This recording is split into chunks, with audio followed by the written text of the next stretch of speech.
And if you can just hit record for us all, that would be great, Omashar. Thank you for reminding me. As soon as this is gone, I think we're good. There we are. We're live on Facebook.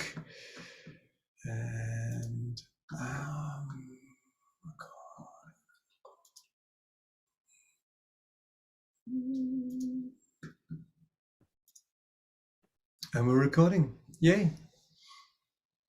We're good.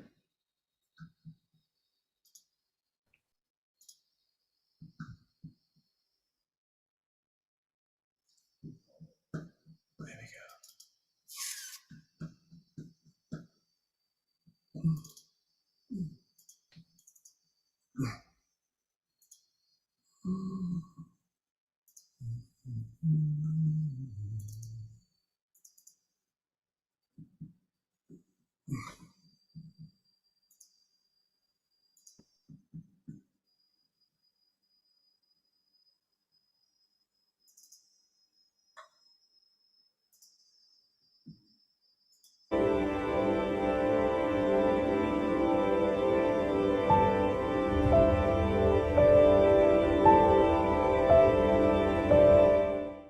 What if I were to suggest that you play a key role in the awakening world?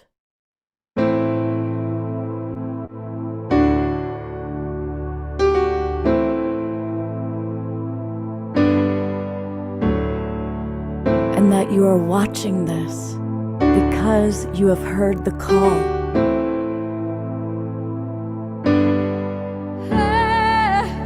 We can start right now by opening our hearts and minds.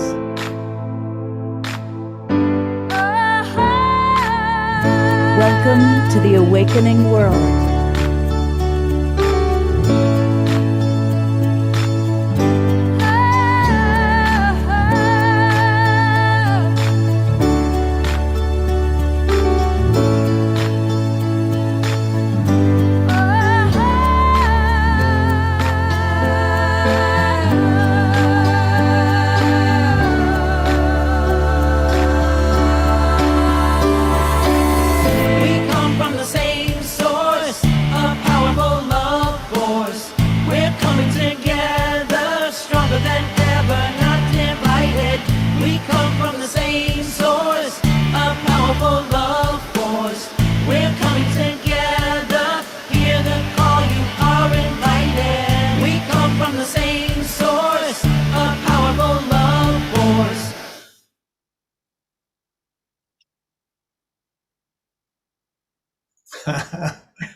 Surprise! Hello, everyone. It is so wonderful to be with all of you, especially on the back end of having gotten to hug so many of you at Ben Bowler's event last month in Los Angeles. I am Jennifer K. Hill, and I'm so grateful to be able to host today's show on behalf of our dear friend and soul brother, Scott Katamas. We have quite an extraordinary show prepared for you today. We're going to be talking about an important topic for all of us, no matter what age we are, where we're at in our lives. And that is, how can we hurt less and live more? So today we would love to connect. We have this beautiful global family of the Global Peace Tribe. And so if you are tuning in on Zoom, we're grateful. We have 50 people about here live with us in the Zoom room. You can always also follow us on one of the many Facebook channels. We are deeply grateful to the Sign Network for partnering with us. And we would love to have you put in the chat, for those of you who are here in the Zoom room with us, where you're tuning in from around the world. It's pretty extraordinary. I know I'm tuning in from Portugal. We have people here with us from Los Angeles, from Canada, from New Orleans, from all around. So it's just such a pleasure to be with everyone. I see Pam's here from Reno. We have Philadelphia. We have California. So welcome to everyone, wherever and whenever you're tuning in from.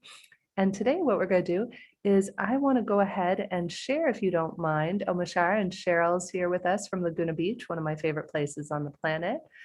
If you don't mind, Omashar, I'd love to have you share all of the beautiful faces, including yourself, who are here today. So Omashar, of course, is our musician.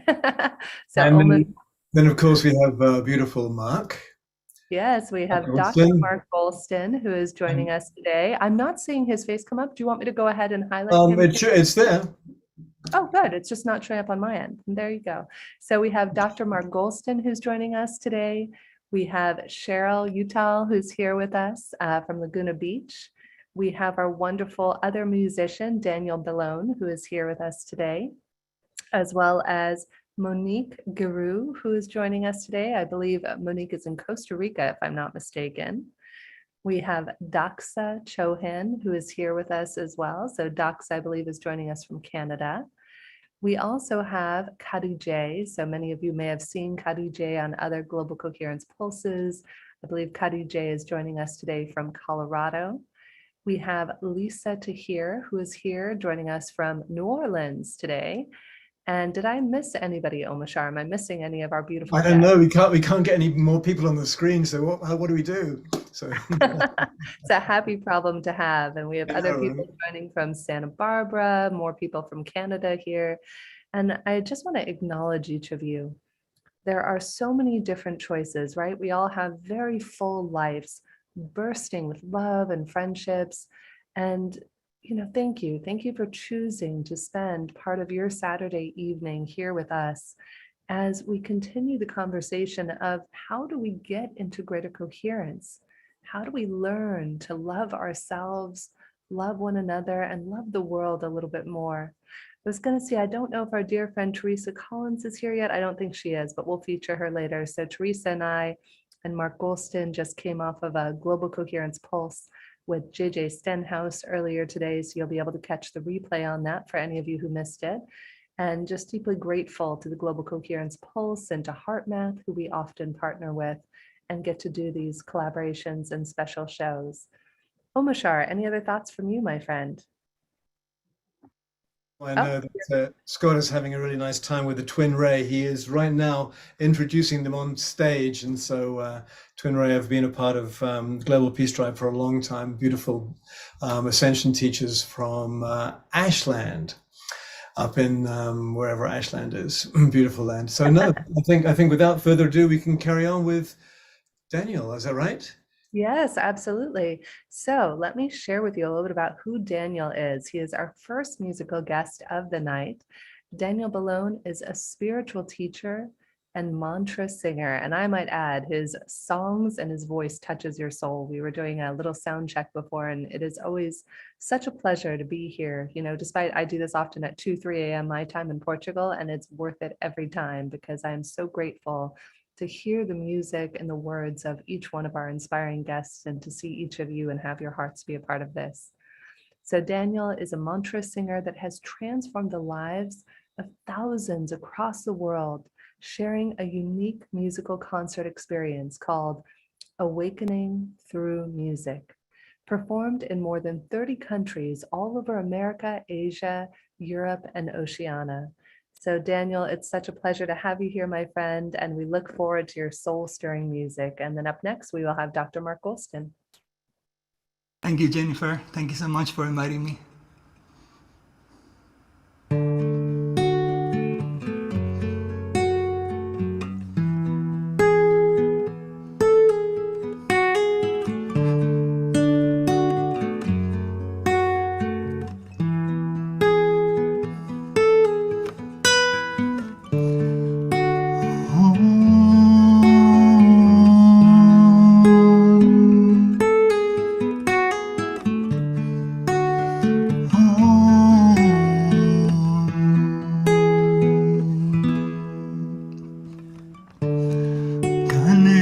Sharanam, Sharanam Ganesha, Ganesha Sharanam,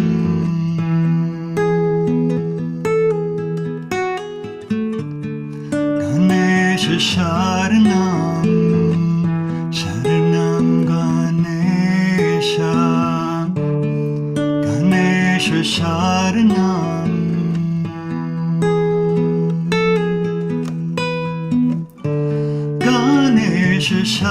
Sharanam, Sharanam Ganesha, Ganesha Sharanam,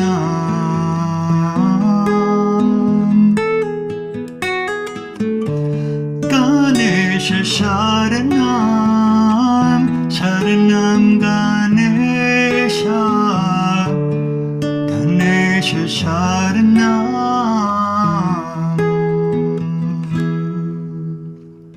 Om Gam Ganapataye Namaha, Gam Ganapataye Namaha, Om Gam Ganapataye Namaha. Om Gam Ganapataye Namaha, Gam Ganapataye Namaha, Om Gam Ganapataye Namaha. Om Gam Ganapataye Namaha, Gam Ganapataye Namaha, Gam Ganapataye Namaha. Om Gam Ganapataye Namaha, Gam Ganapataye Namaha, Gam Ganapataye Namaha.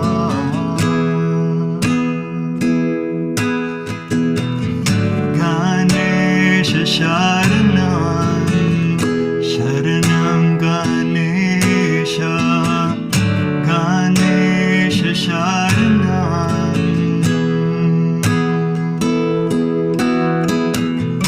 Ganesha Sharanam, Sharanam Ganesha, Ganesha Sharanam.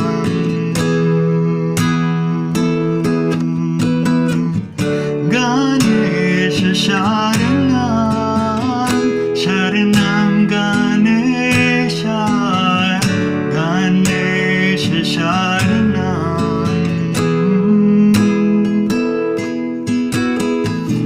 Ganesha Sharanam, Sharanam Ganesha, Ganesha Sharanam.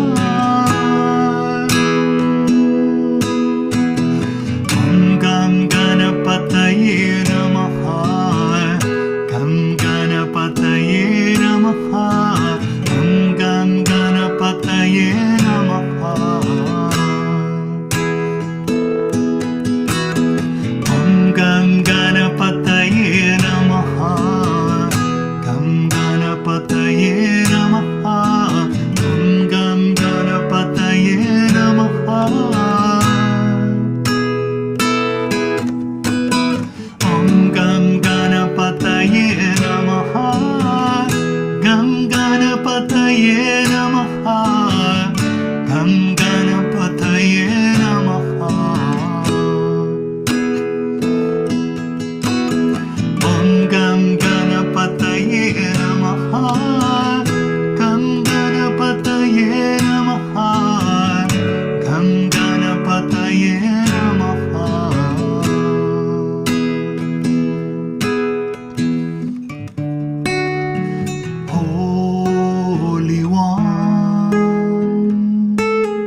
Daniel, my friend, so beautiful. You have the voice of an angel. Let's send him a little love. If you want to use your reaction button, maybe put a little heart in there, add a little And love in the this chat.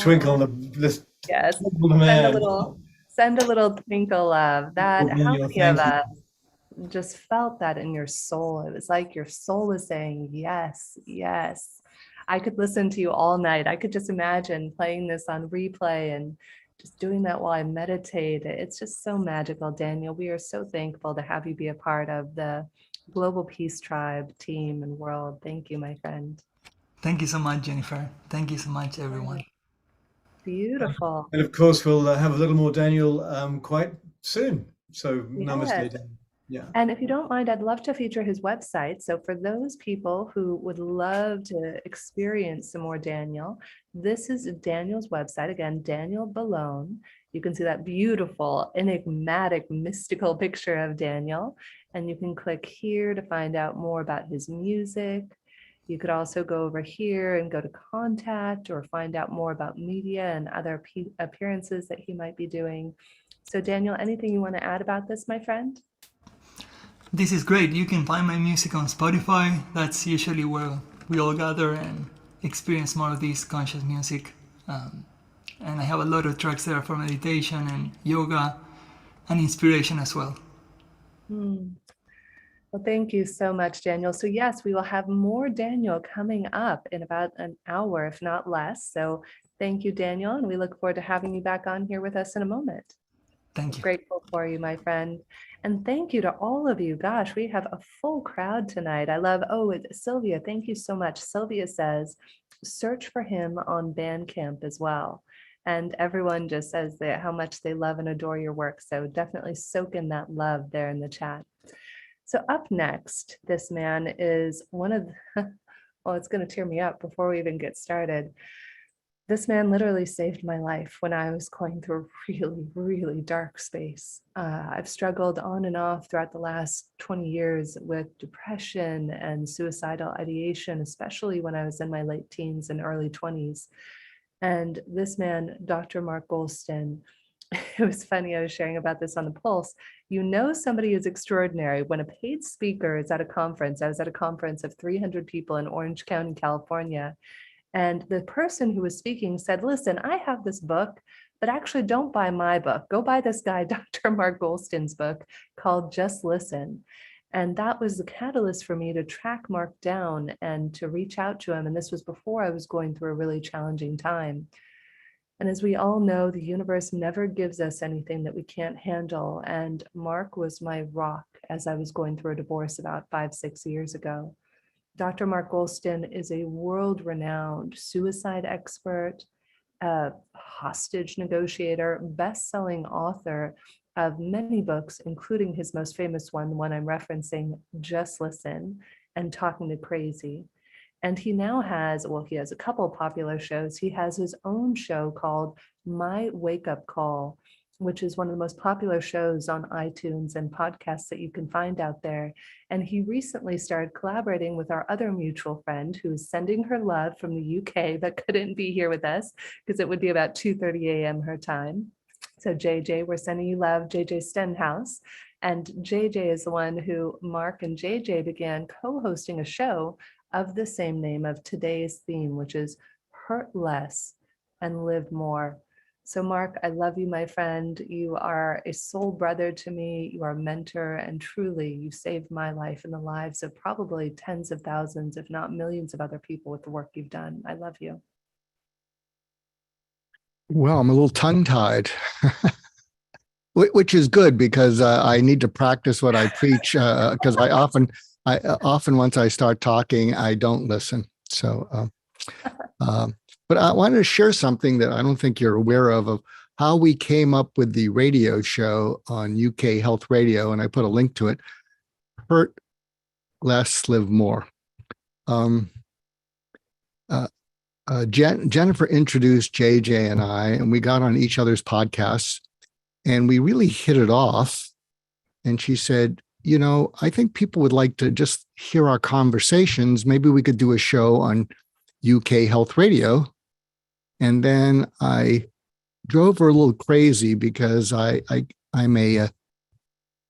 I keep coming up with titles and they keep shifting. And then I was in contact with my publisher, HarperCollins, and I've written for HarperCollins Leadership, and they said, "Oh, this is good, Mark. You'll write another book. You'll have this radio show." And then I asked JJ, I said, "Who's the listening audience?" And it reaches 800 million people by virtue of all the podcasts that all the radio shows reach out to. There's 42 hosts, and our shows are broadcast 4 times a week. And she said, it's mainly working women who are overwhelmed, stressed out. And then I thought, well, HarperCollins Leadership, wants me to write a book, but that's not a good fit for stressed out women. And then it was interesting. I think the best part of me is when I'm empathic, compassionate, and kind, but I can be a little bit seduced by ego, momentum, and all those things. And I went back to HarperCollins Leadership and I said, I think you better keep your powder dry. I don't want to do a book with you. What I want to do is lean into the audience and help them hurt less. And I'm more concerned with helping them hurt less because that's the lens through which I look and listen. And it's the best part of me. Although, a full disclosure, I can be a little seduced sometimes by the momentum of creativity and ego and that sort of thing. And we came up with Hurt Less, Live More. Actually, it was on the heels of seeing this movie, The Banshees of Inisherin. So if any of you have seen that, what struck me about it is, I won't give away the plot, but 2 former best friends, male friends, Colin Farrell and I think Brian Gleason, I may have the first name wrong, and they break up with each other. Actually, Brian Gleason says to Colin Farrell, "You're dull, you're boring, get away from me." And if you've ever been with someone who can drive you crazy, it hurts. And he wouldn't tell Colin Farrell why he wanted to get away. And Colin Farrell said, "But you can't abandon me. You've got to tell me, what's going on." And Gleason said, "I don't want to talk about it." And the whole movie is about people both feeling hurt. One feeling hurt by a friend who is driving him crazy, and then the hurt of the friend driving him crazy who, "Why are you abandoning me?" And then they both become rather desperate. And I realized, I think the world is running away from hurt and fear into coping mechanisms that are negative: drugs, alcohol, eating, overeating, anger, hurting other people. And so I said to JJ, let's see if we can create a meme in the world of helping people to just hurt less. And I think what I've discovered is the way you hurt less is to be able to express your hurt as hurt and have it received lovingly and compassionately and all-encompassing. And when you feel taken into the cocoon of acceptance, love, and embrace, you begin to cry. You begin to heal. And from there, you begin to get better. So that's what that was the origin of our show. And we have wonderful guests on. We had Jennifer on. Oh, I love you, my friend. Although I must say, one of our favorite guests is this woman that I've been trying to promote is an ego word, so we need a better word for this crowd. But her name is Showcase. I like that, Showcase. Pauline Victoria was born without arms or legs. And she has an incredible sense of humor, sense of optimism. She has a natural born teenager. She has a husband. I think she has several foster children. And her story was really quite amazing. And it really knocked JJ off because right out of the gate, she talked about her father having to tell her mother what she gave birth to. Mm. And people said, well, you'll just institutionalize her. Mm. And the father and mother said, we're not going to do that. We're going to raise her with love. And we're going to raise her to not feel sorry for herself. And I've had her on my podcast, My Wake Up Call. And then another thing that got to me, I said, we talked about her purpose. And she said, I think I'm here to show people that they have kindness and patience. Because when I'm in a supermarket, I'm seated in a shopping cart and I have to ask the cashier or the person behind me to open up my wallet to get my credit card. Mm. And so I hope you'll check out the show, Hurt Less, Live More on UK Health Radio.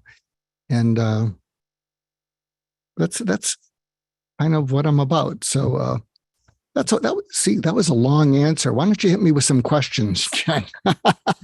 I love you, my friend. It's funny. Your story reminds me of one of my favorite books. How many of us, anybody read, you could either raise your virtual hand or throw a little heart on the screen. The book, Think and Grow Rich. Anybody ever read that? That is one of my favorite books of all time. And it ties in, there's a beautiful story in the book, Mark, very much like Pauline's, where Napoleon Hill's own son was born without ears.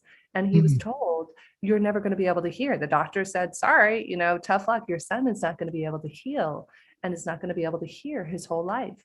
And because Napoleon Hill was so certain and so strongly believed unequivocally that his son would hear, he literally talked and vibrated his voice. He could tell he had just the tiniest of bit that he could tell vibrations. So I believe Napoleon would actually talk to his mandible and use the vibration. And by the time his son was 18 years old, he was an amazing man achieving great things. And this actually ties into what we were talking about earlier. The universe, however you want to call it, source, Gaia, never gives us something that we can't work with and use for our greater purpose. So Mark, you've been an expert. You've helped so many people in the world with suicide prevention. That's where we feel at our lowest, those moments, where maybe we didn't grow up with a deformity like Pauline or like Napoleon Hill's son, but maybe we have a deformity of our soul where we feel like, I know I've felt like this at my darkest moments, like I just can't get it right. Like I always say the wrong thing and I accidentally offend or hurt people. That's how it was when I was younger. I didn't realize I had no filter, and that led to many things later in life. So if you feel like you just can't survive it, like there's something wrong with you intrinsically, what is your advice to people? How do we transform that? How do we heal that and live more? Well, something I've realized, and I think this is maybe the best tip I've used for dealing with rejection, adversity, and hurt. So I'm retired now as a psychiatrist, but during my training, especially early on, when I would be in an emergency room, when someone seemed destructive, you could put them on a 72-hour hold. It's called a 5150. And you would basically keep them in a protective setting where they couldn't hurt themselves.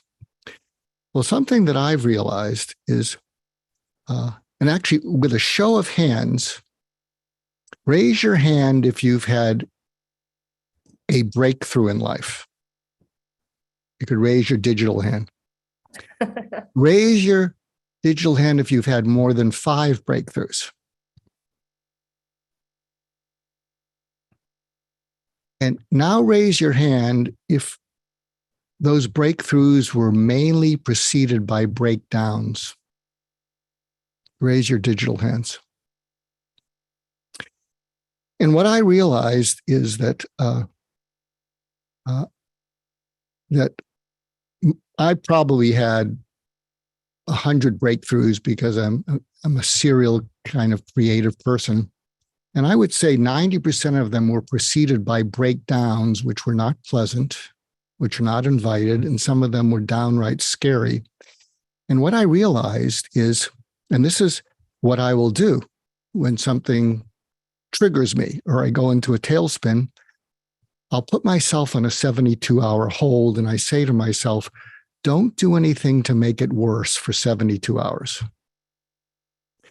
Because what I've discovered is that often when something triggers us, we'll flip into a coping mechanism that is often destructive, where we embarrass ourselves to other people or within ourselves.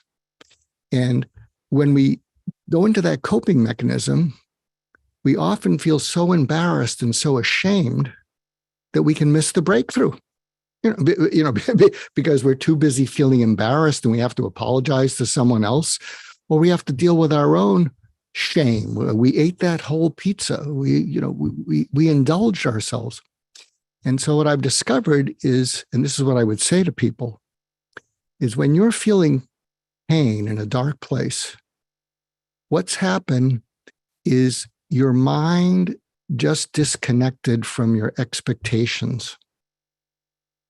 And you've been thrown out of alignment. And you don't think you're going to be able to realign in your mind.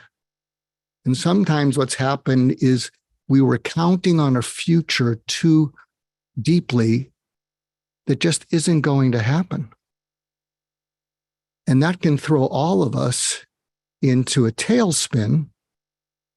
And I'm speaking for myself, and internally, it's when I go into a low point, what's happened is it's as if my triune brain, my thinking, feeling, and actions are like a Rubik's Cube just spinning all over the place, and they're never going to reconnect and be aligned. But if I can just feel the pain, feel the hurt, express it, talk it through to someone else, put it in a journal, what'll happen is I will start realigning in my mind. And I'll often realign into the breakthrough. And frequently the breakthrough will have nothing to do with the breakdown. So can raise your digital hand if that made any digital sense, because I'm also capable of psychobabble. No, Mark, what you are capable of, my friend, is deep, deep empathy and intuition. And I think you're so right, because when we hit those moments where we feel like it's a point of no return, knowing that there's somebody out there, just pausing in that moment of despair and getting curious about it and seeing whatever you need to do, reaching out, asking somebody else for support, knowing that you're not alone, that really makes all the difference in the world. I know for me, I remember a very clear moment of my life that was one of those moments where I could have gone either way. And it was when Mark and I were working together, and I had just, I'd been with my ex-husband for 14 years, and I had just asked him a week earlier and, read him this letter and said, we are not each other's one. I want you to find your soulmate and I want me to find mine. And we both deserve this. And so I gave the husband, the houses, the everything. And I just said, I want you to be happy. And so it's about 7-8 days later, it was October 31st of 2018. And I just remember I had gotten back from a group of women that I used to gather with in Los Angeles called Gratitude Girls. And, so I had this wonderful support group of all these women. And then when I got home that night, the crushing loneliness settled in. And I remember I had this moment of, could I kill myself? I might, I really might. I had, enough sleeping pills and stuff that I could have. And I just sat there and I got on my hands and knees and started fighting with God. And I said, God, you have to help me. I can't do this. And I heard Mark's voice in my head. He was mentoring me at that time. And he said, Jen, when these negative thoughts come in, sometimes just tell yourself, stop it and redirect, and stop it and redirect. And your voice came into my head, Mark, many times during that night. And somehow or another, back to your 72 hours that you brought up earlier, somehow or another, I made it through that lowest point where I did not think I was going to survive that night. And then I made it to the next day, and the day after that, and the day after that. And it's about knowing that we are going to survive this. And it was beautifully put. I was reading Eckhart Tolle's The Power of Now earlier today. And Eckhart gives a beautiful suggestion. He says, we all have this pain body. And this pain body is what causes us to feel so angry, so sad, so anxious, so, overwhelmed and overcome with emotion. And he said one of our accesses to moving out of that experience is to observe the pain. To observe the pain, just like Mark taught me 5-6 years ago, observe myself, redirect those thoughts. Imagine somebody you respect or love in your head saying, stop it, and then redirect to another thought. And most importantly, just reach out. I think that's the best piece of advice, Mark, is, we abandon ourselves. Oftentimes we ghost other people. We ghost, people in our lives, but more importantly, I think we ghost ourselves. What are your thoughts on that, Mark? I think it's true. I think we ghost ourselves because I'll share something else, and I think you can look this up. I have a podcast, My Wake Up Call, and one of my guests was a fellow named Chip Conley. And Chip Conley is reasonably well known, and he started out with a hotel chain, Joie de Vivre, and then he pivoted to Airbnb, and he was one of their early advisors. And then he reached a point, and this is on the podcast, where he said, I had all the money in the world. 5 of my friends died by suicide. I was suicidal. And I realized that I was addicted to achievement, and it wasn't taking the pain away. Mm. And he now has something called the Modern Elder Academy, and they do retreats in Baja California for people who, reasonably successful, but something's missing. And so he's talking, and I said, Chip, you may have the syndrome of disavowed yearning. And he said, well, what is that? And this maybe fits with the group that we're in right now. I said, I believe that deep inside we have a memory of being whole, complete, and safe in our mother's womb. Our wish was her command. We weren't hungry. We weren't cold. We weren't lonely. And then I think when we're born, one of the reasons we cry so loudly is we go from omnipotent master or mistress of the universe to completely powerless. And there's an ache inside us to feel whole and calm and peaceful. And if our environment doesn't supply it, we may disavow needing it if it's not to be had. And we can pivot, as Chip did, to achievement. And you can ride achievement for 40, 50 years. You can get pats on the head. It feels pretty good until it doesn't. And it was interesting because he writes blogs on the Modern Elder Academy, and he talked about this, and he said, maybe these are the stages of life. We learn, then we earn from what we learn, then we return to make the world better, but then maybe we get in touch with what we yearn for, which is a connection to ourselves and a connection to our fellow humanity. And I don't know if any of you can relate to that, the possibility that if it wasn't to be had, and deep down we have that hunger to feel whole, at peace, in touch with the universe, in touch with God, that if we convince ourselves we don't need it when we actually do, we can cope for a bunch of decades. So, can anyone relate to that at all? Can anyone relate to the syndrome? Let's throw some hearts in the chat. I hear yes from Tabitha. I think we all relate, Mark. It's so deeply powerful. And I think we actually have a question from one of our Facebook watchers. Omashar, did you want to pull that question up, my friend? I did. It was actually from Laura, who's in the Zoom room, Mark. And she said, I and my friends are loving and compassionate. We care a lot about many horrific things that are going on in the world, but we still have conflict amongst ourselves occasionally because we are all on overwhelm. Do you have any words of wisdom for releasing overwhelm, or how to prepare each other for someone going into hyper overwhelm? So that is the question, Mark, if that makes sense. Yeah. Thank you, Omashar. And thank you for tolerating that I answer in tangents, and I hope you can find the ponies in them. I was a suicide specialist for many years, and I had some close calls like with Jennifer, but none of my patients died by suicide in 30 years. And I wrote a series on Medium called Why People Kill Themselves, and you can find it. I think there's eight blogs, and there was one that got 300,000 reads. It was after Kate Spade and Anthony Bourdain died by suicide, and it was Why People Kill Themselves. It's not depression. So it grabbed a lot of reads, and I said, a lot of people are depressed who don't kill themselves. A lot of people lose marriages who don't kill themselves. A lot of people lose, it contributes to it. But there's many, many more people who go through that don't kill themselves. But as a student of suicide and suicide prevention, something that I observed, and I don't know if you'll relate to this, is that at the end, nearly all suicidal people have despair. And if you break the word despair into DESPAIR, they feel unpaired with a future, hopeless, helpless, worthless, useless, powerless, meaningless. And when they all line up like some dark slot machine, pointless, and they pair with death to take the pain away.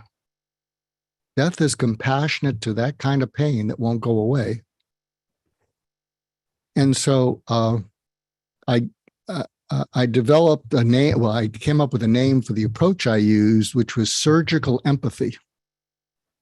Because when people feel that kind of pain, they form psychological adhesions to death. It's not an attachment, it's an adhesion. So it doesn't listen to reason, doesn't listen to logic. But it may listen for feeling felt. And so when people feel felt by you, and they feel less alone in the dark night of the soul, and you don't rush them with a treatment, you just stay in that space, allowing them to feel it with you and feeling it with them, they start to cry because they're not alone. They pair with you. And, if you're fortunate, they'll pair with feeling felt and maybe let go of pairing with death to take the pain away. So one of the things that I suggest to people is, when you're bouncing up against each other, is know that underneath the bouncing there's hurt. Someone's feeling hurt about something by you, by themselves. And if you can allow them to express themselves, or maybe they're sullen, and if you can allow them to communicate that in any way, don't get triggered. And instead say, what hurts right now? Let them answer it. And then say, what really hurts? So there was something that I shared earlier today that people took notes on, and maybe we'll take notes again. So a friend of mine's 14-year-old son died by suicide 5 years ago. And he did a documentary based on one of his son's suicide notes called Tell My Story. It's on Amazon Prime. And that's how we met. I was one of the experts, but it wasn't as powerful as his recent video, which is What I Wish My Parents Knew. And he interviews 8 teenagers about their low points. And these teenagers are just raw, vulnerable. And before we show the video, what we share with the audience is write down these 5 words which describe teenagers: complain, blame, excuses, threats, moody. Complain, blame, excuses, threats, moody. And what happens is teenagers, which is how they manifest, they trigger their parents to be reactive. So teenagers do not think that their parents are capable of empathizing. because the teenagers don't know that they have triggered the reactivity. And when parents see this video, they're mesmerized because you immediately see the pain underneath the acting out of teenagers.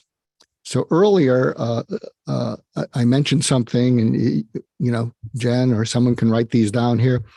There are 4 prompts that we offered if you're worried about not just a teenager, but as Jen pointed out earlier, if you're worried about a friend, a spouse. We even added to it, you could do this in your journal. But here are the 4 prompts if you're worried about a teenager or a young adult.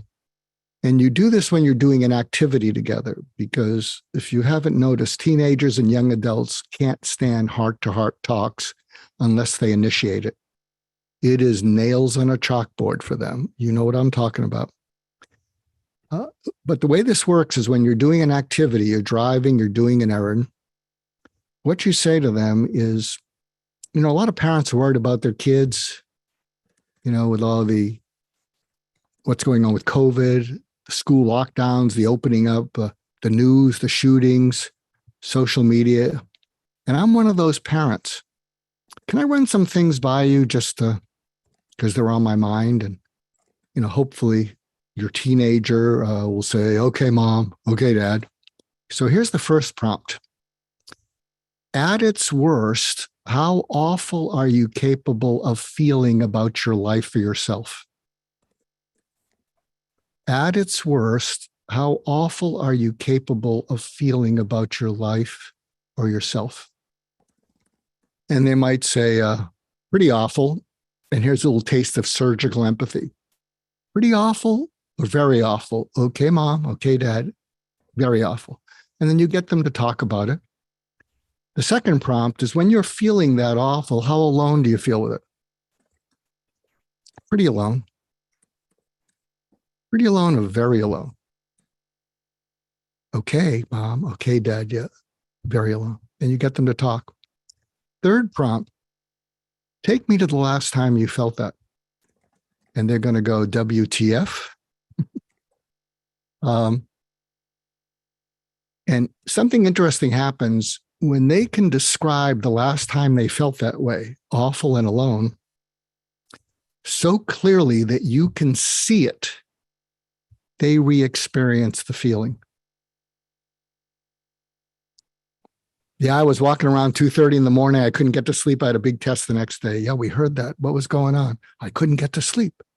What'd you do next? I didn't know what to do. I felt like kicking the wall. I felt like I didn't know what to do. So what'd you do next? I looked for cough medicine. I looked for your sleeping pills. You did a good job hiding them this time. And then what happened? The sun rose. I got through it. The fourth prompt, and if you're fortunate, you will have earned the right to eye contact. And you pull over to the side of the road and you say, honey, look at me. And you look them in the eye, like I'm looking to all your eyes. And you say, I have a favor to ask you. Whenever you're feeling that way or going down that road, I want you to do whatever it takes to get my or your mom or your dad's undivided attention. Because we got a million things on our mind and we get distracted, but there is nothing more important to either of us than helping you feel less alone when you feel that awful. Oh, and by the way, doing that is not a burden. It's not a burden at all. And my evidence for that is that one day you're going to have children. And if you're fortunate enough for them to open up to you the way you're opening up to me, it's not a burden, it's a gift. So I hope some of you can track with that. Those are, hopefully some helpful little tactics, but it's a way. Incredible, Mark. That was so beautiful. How many of us, show of hands, can somebody relate to that? How that might help for you if you were to journal about that? Throw a little hand up. I see Pam has her hand up. Put some notes in the chat there. Many people are raising their hand. Mark, we love you, my friend. I put all of the prompts in the chat for anybody who wants to check those out. And we'll have to, I do invite any of you, if you want to hear more from Mark, he spent about an hour and a half with us earlier today on the Global Coherence Pulse. So you can go to globalcoherencepulse.org to watch the full hour and a half interview along with JJ Stenhouse, and to also watch the video from YouTube. Mark, if you want to put that video in the chat after you're done here, that would be great. I'm sure people would love that. And thank you, my friend. We love and appreciate you so much. Any other closing thoughts before we show people your website? Well, this is a whole other presentation. I collect quotes. Some of mine are okay, B+, flirt with an A- here or there. The best quote I've ever heard, so I'll leave you with this. It's tangentially related to what I talk about, but I talk tangentially, so you have to tolerate me. It comes from Dr. Shani Duperon, who with Desmond Tutu started Project Forgive, and it was nominated for the Nobel Prize. And I don't know that she originated it, but her version of, and write this one down, it's a keeper, it changed my life. Forgiveness is accepting the apology you will never receive. Yes, and if you want to read more or hear more about that, we spent a good 20-30 minutes talking about that earlier today on the Pulse, and sharing about how we can forgive ourselves and others and why we forgive ourselves and others. So say that quote one more time, my friend. Forgiveness is accepting the apology you will never receive. Beautiful, my friend. Well, I am going to go ahead and share screen here to show everyone your beautiful show here on UK Health Radio.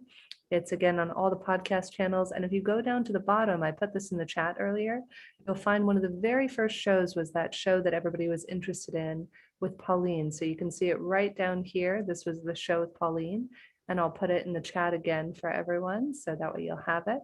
Mark, any other thoughts or anything you want people to know about aside from the show? No, I'm going to put the trailer of What I Wish My Parents Knew.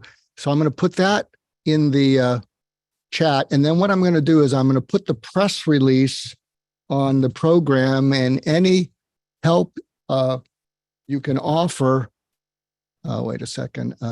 Any help you can offer. We're wanting to get it in front of 300 high schools this year.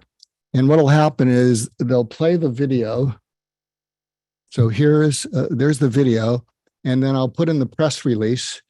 And then I've overstayed my welcome, I can tell. So my friend, we could do hour, 2 hour, 3 hour shows. And in fact, you can find so much. Again, this is why I invite everybody to go back and rewatch the replay of the Pulse. And Mark and I actually just did a show together. I'll put it in the chat on my Regarding Consciousness podcast. So I will actually put that in the chat as well. And Mark, we love you. You have so much love here in the chat. Bonnie says, Mark, you went straight to my heart, tears flowing. And then we have here, Pam says, this is beautiful and heart opening. I'm crying now, just imagining having this conversation with someone I love. And I wish I had had it with my nephew while he was still alive. So beautiful. Oh, Mark, you're connecting all of us with just deep love, my friend. So I'll go ahead and put here. And so that was the press release, and deep love to all of you. Thank you, Mark. We love and appreciate you, my friend, and can't wait to have you back another time. You are now part of the Awakening World family. Omashar, did you have a question? No, just a great appreciation, Mark. Thank you so much. You answered questions that I didn't even know I had, so thank you. Can I share one other thing regarding suicide? Is it okay if I take 3 more minutes? Yes. So earlier, you'll have to watch the Pulse thing. Someone asked me, what's my backstory? This is not like any clinical training they ever had. I dropped out of medical school twice for untreated depression. And the second time I dropped out, they wanted to kick me out because they were going to lose matching funds. And the head of the school met with me. I don't even remember it. And then the dean of students, who cared about students, called me and said, we better meet. I got a letter from the dean of the school. And And the dean of students who cares about students, he hit me with the trifecta of hope, which I just paid forward for 35 years. The letter was from the main dean, and it said, I met with Mr. Goulston. We talked about other careers. I'm advising the promotions committee that he be asked to withdraw. And I said, what does this mean? And he said, the dean of students said, you've been kicked out. And I kind of folded over. It was like a gunshot wound, which I know that feeling. I had a perforated organ some years ago and almost died. And here was the trifecta of hope. He said, you didn't mess up, but you are messed up. But if you got unmessed up, I think the school would be glad they gave you another chance, second leave of absence. And here was the first leg of the trifecta of hope, unconditional love. He said, and even if you don't get unmessed up, even if you don't become a doctor, even if you don't do anything the rest of your life, I'd be proud to know you. So he saw unconditional value in my being as opposed to my doing, which I wasn't capable of much. And then he said, and I'd be proud to know you because you have something that the world needs more than you can imagine, and you won't know it till you're 35. So he saw a future for me. And then he said, but you have to make it till you're 35. And I was crying, and he points his finger at me in an Irish Catholic Boston accent. He said, Mike, look at me already. Look at me. I'm back in the Banshees of Inisherin here. Look at me. He said, you deserve to be on this planet, and you're going to let me help you. So he was just a PhD, and he stood up to the head of the medical school. He stood up to the heads of the hospitals, and he said, we're giving this one a second chance. So the combination of unconditional love, seeing a future for me that I didn't, and standing up for me at his own expense, flipped a switch in my head. So I made it. I took the time off, took a year off, went to a place called Meningers, and found out that I guess I did have some talent. Came back, finished, went to UCLA, and then I just paid that forward for 35 years. So thank you for indulging me. There you go. Thank you Let's all send Mark some love, some spirit sprinkles, some hearts, whatever you want, clappy hands, however you want to send Mark love. Everybody is so grateful that you are here with us today, Mark. And I am so grateful to have you as a friend, a mentor, and just somebody who means so much to my heart. I cherish and appreciate our friendship, my friend. Well, thank you. Have a good evening. Bye-bye. We love you. All right, lots of love to Dr. Mark Goulston, who joined us. We put some fun stuff in the chat, ranging from the UK Health Radio show to the show that Mark and I recently did together. Thank you for all of your beautiful comments here. It's just incredible that we can believe in someone. I love that Ayada said, that is deep compassion and deep integrity to see that in you, Mark, and give you such a potent message. Plus such a powerful show of support. Wow, this brings tears to my eyes. Thank you for your listening, Ayada, and that observation. Well, now, without further ado, we have an incredible healer herself joining us here today from Canada. So it's late where she is, and we're grateful that she is here with us. Doxa Chauhan. Omashar, you want to go ahead and put Doxa up with me? Lovely, thank you so much. Doxa is a coach and teacher who found healing through mindfulness and energy practices. She sells unique health products in stores and expresses her philosophy of bringing peace to everyday life. We'll go ahead and put her bio in the chat. And Doxa, thank you so much for being here with us today. Thank you, Jennifer. Thank you very much.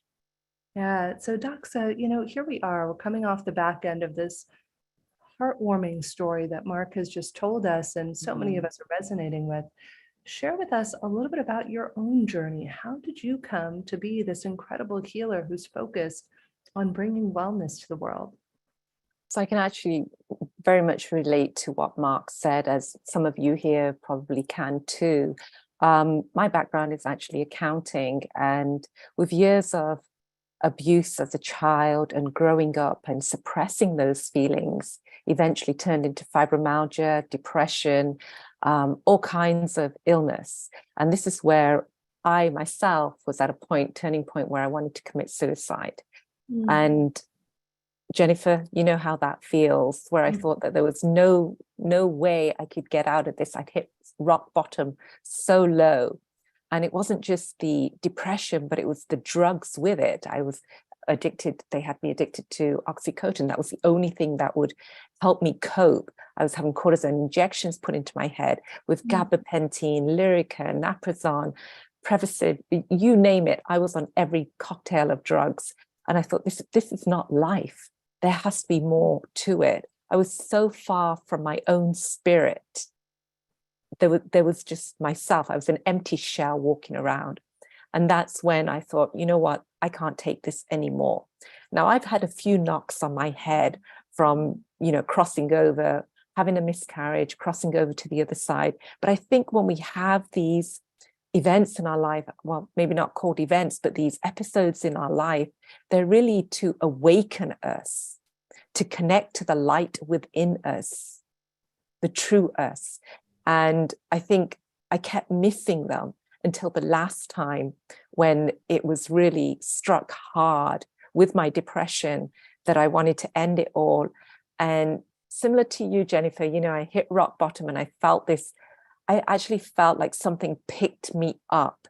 And that's where my journey started.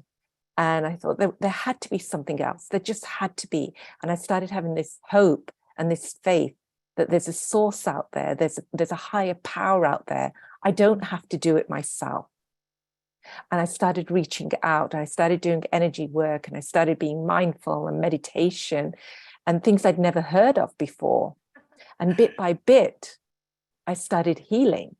And I thought, wow, this is amazing. And I was moving away from the meds. However, I needed those medications to cope and to bridge the gap at that time. And as my journey started to unfold, I started helping people for free, because I knew there's something out there that if you have faith, if you have that strong belief, just like Napoleon Hill had the belief in his son, we can move mountains if you believe in it. And that power is within you, around you, and everywhere. And I've seen miracles happen. And I'm just an ordinary girl, here in Canada, anything special or anything. If I can do it, anyone can do it. And so I learned everything that helped me become who I am today. I learned things like hypnosis and mindfulness and meditation and energy work. And I kept growing and growing. And everything I learned for myself, I sat back and I thought, I need to reach out to the world. I have a purpose. Each one of us has a purpose here. It's discovering what it is. Some of us, unfortunately, find our purpose through breakups, sickness, death, illness, whatever it is. I found mine through illness and through, years of abuse as a child. And when I found it, it's like you come home. And I always think you've been born twice, once through your mother and once when you really find yourself. And when you're born the second time round, it's like you've got this inner peace. You can't go back to your old self because you've discovered who you are on this planet. And it's first of all helping yourself heal, and then going out and helping others. And when you have that ability to help others, it's like just helping that one person even gives you so much fulfillment within yourself. So as my journey started to unfold, I started helping others, and then it kind of fell into a business. But when you're in alignment, because it really is mind, body, and spirit, right? And things just kind of come to you with ease and with love and gently. And it's not just the mind and body, because I did everything. I did the therapy, I did the meds, I did physio, I did everything. But the spirit had to be in alignment. And when your spirit is in alignment, you can cope with anything. Not to say that my journey is still, everything's bed of roses. No, things still happen, and they have to happen, because each step you're growing, you're going deeper into knowing who you are and advancing and growing on your journey as well, spiritually. Hmm. How Yeah, else would we know? I love that. And Carol writes, our trials and tribulations drive us to seek out something else. And it is how we find ourselves. It drives us to spiritual life or inner meditation. And so that ties into my next question for you, Doxa. What do we do when you're in the throes of despair, as Mark was just talking about? You're unpaired. You feel like maybe you're addicted to drugs, alcohol, or you're just struggling with getting out of bed every day.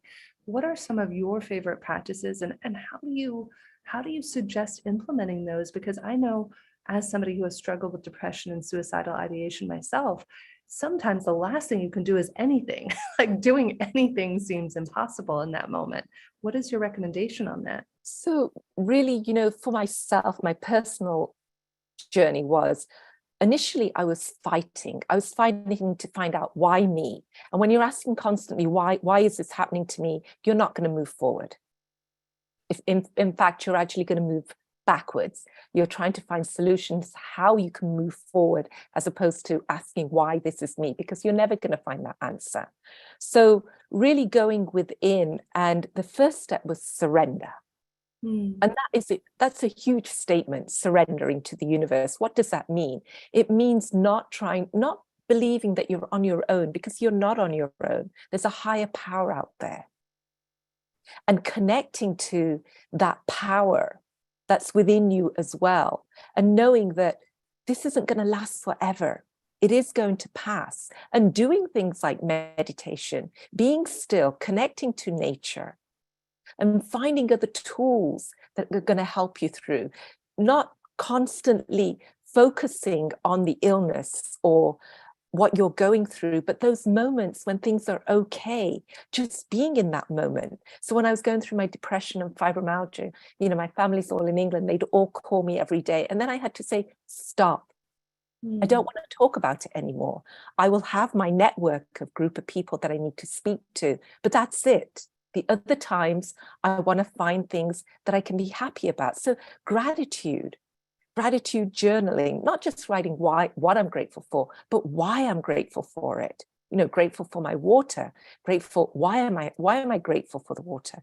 And really being present, being in the moment. So your mind isn't going back to the trauma and being upset and constantly thinking of the past or worrying about the future, but being in the now, focusing on your breath. That is so powerful, Doxa. And Dia Therese says, profound, Doxa, born twice. I am experiencing you speaking directly to me and deeply into me. You are so genuine, and I love and appreciate you. And I think that's the thing. I don't know if you went through this, Doxa, just as a closing thought, but I know I didn't feel like I knew myself. I felt like I was trying to mimic other people and be normal, whatever that was. And it was only when I started breathing, meditating, being mindful and reflective, that we connect to kind of the true essence of our soul, wouldn't you say? 100%. And that's what gets, and when you get through that period, and that's why I'm here, to give people hope. I tried to commit suicide. I was rock bottom, 6 feet under, but there is so much out there. There is so much support, so much help, and that you can even find yourself by even going on YouTube these days, right? But just starting simple things as meditating, being in the present moment. And that being said, as years went by and, I became a coach and I started helping people around the world, I started teaching everything I did to be who I am and how I got through rock bottom to where I am. And I have a course actually called Transform Your Life and Manifest Your Dreams, which I used to teach it on Zoom or in person, but now I made it through COVID. I made it into a digital course, and it's the simple tools. Initially, it would be just wearing an elastic band. There's homework in there. And whenever you had that negative thought, snapping that elastic band to bringing you back to now, or splashing cold water over your face to break out of that moment.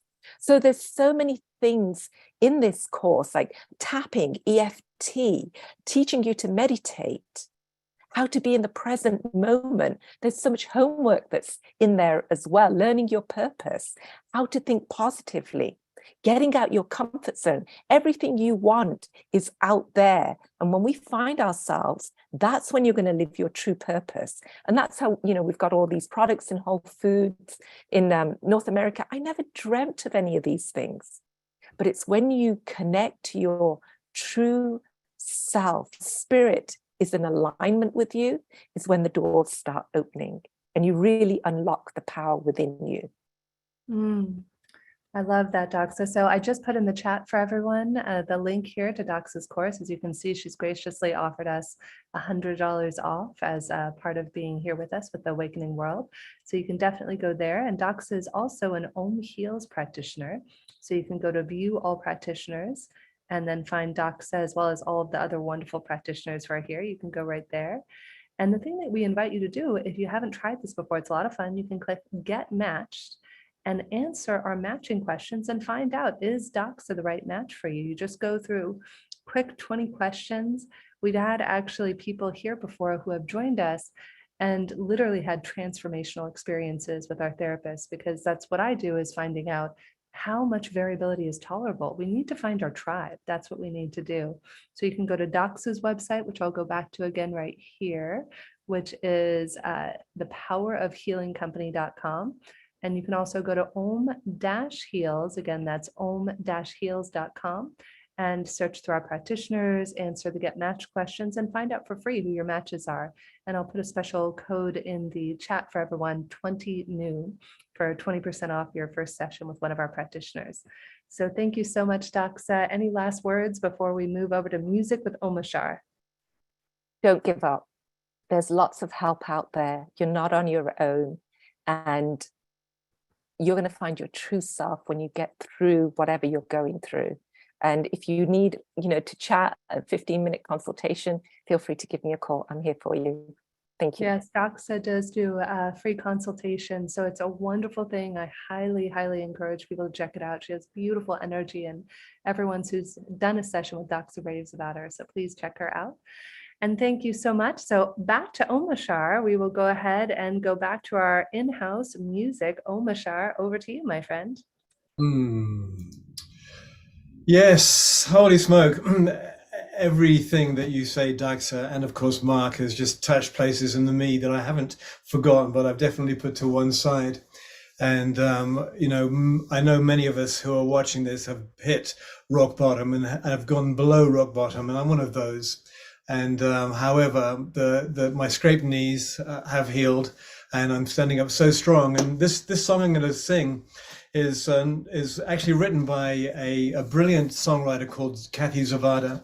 It's called Mother's Song, and she's actually a Unity minister at in Lake Tahoe, Unity at the Lake. But anyway, this is my version of one of her songs, and I'm bringing her up because her lyrics and her presence has helped me stand up so many times. And so here is this song for us, Mother's Song.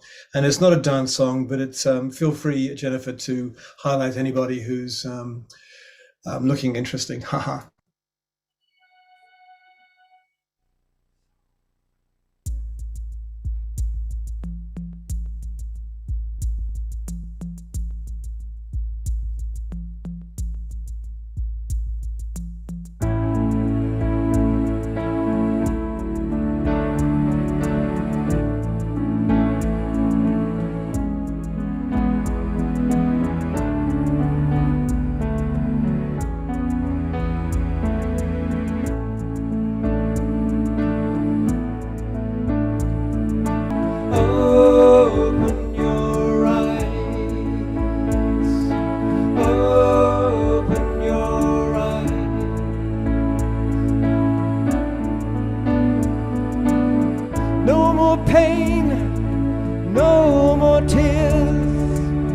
Come to me with your fears and give them up. Surrender into love.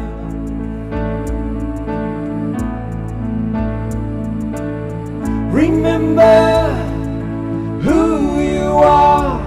You're vaster than a million stars. You are everything you could ever hope to be.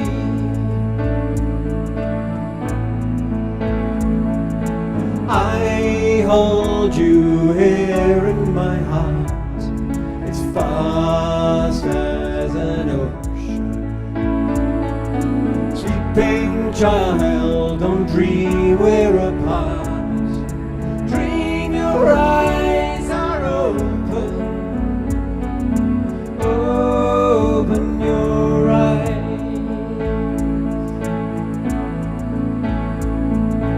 I hold you here in my heart.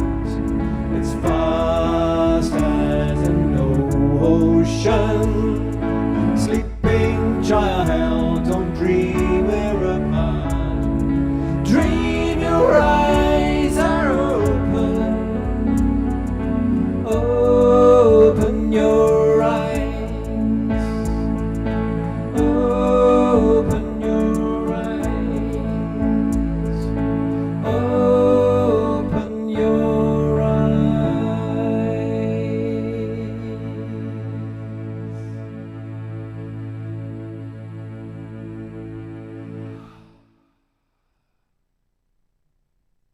Beautiful job. Let's send a little love. Maybe use your heart emojis in the chat or your reaction button to send Omashar a little extra love. Omashar, we love you, my friend. Everybody really resonated with that song. Thank you so much. And I just want to give another shout out to Kathy Zavada, who wrote that song. And every time I sing it, I just got taken into the presence of the mother and I feel melted. So thank the author, the great author. Oh, beautiful. Omashar, and do you have a website you want to share with us about where Well, people you can go to omashar.com, omashar.com. And on that website, you can find all my links to Bandcamp and to Spotify and to Amazon and to every way to make me a very rich man, which I already am. And however, thank you, Jennifer. Beautiful. Okay, well, thank you. Send Omashar a little extra love. We'll be hearing from him again. He will be our final musical number of the night. And without further ado, I would love to move it over to Monique Giroux. Let's go ahead and get her up here on screen, and I will go ahead and then share a little bit about her bio. Give me one moment here. There's Monique. Let me just go ahead and add you there, Monique. Beautiful. Okay, everyone. So here we have with us Monique Giroux. She is also an Om Heals practitioner, and she has quite a unique story. After she spent 30 years in financial services in the non-for-profit sector, she took early retirement and traded her business suits for hiking boots. I love the onomatopoeia, by the way, of that. She sold her home, her possessions, and moved into a slower nomadic life. In 2019, she made a commitment to herself to live anxiety-free by finding calm and peace of mind after an enlightening experience in Bali. She immersed herself in self-studies and became a certified forest therapy guide, which she's going to take us through today, Reiki master, meditation, yoga nidra, and restorative yoga teacher. She is the founder of the Forest Guide Circle and the Flourishment Collective. Monique, thanks so much for being here with us today. Thank you. And thank you for having me on your show. I've just been really enjoying this so much, and to follow Daxa, who was my Reiki teacher as well. So I feel very blessed to be part of this beautiful community.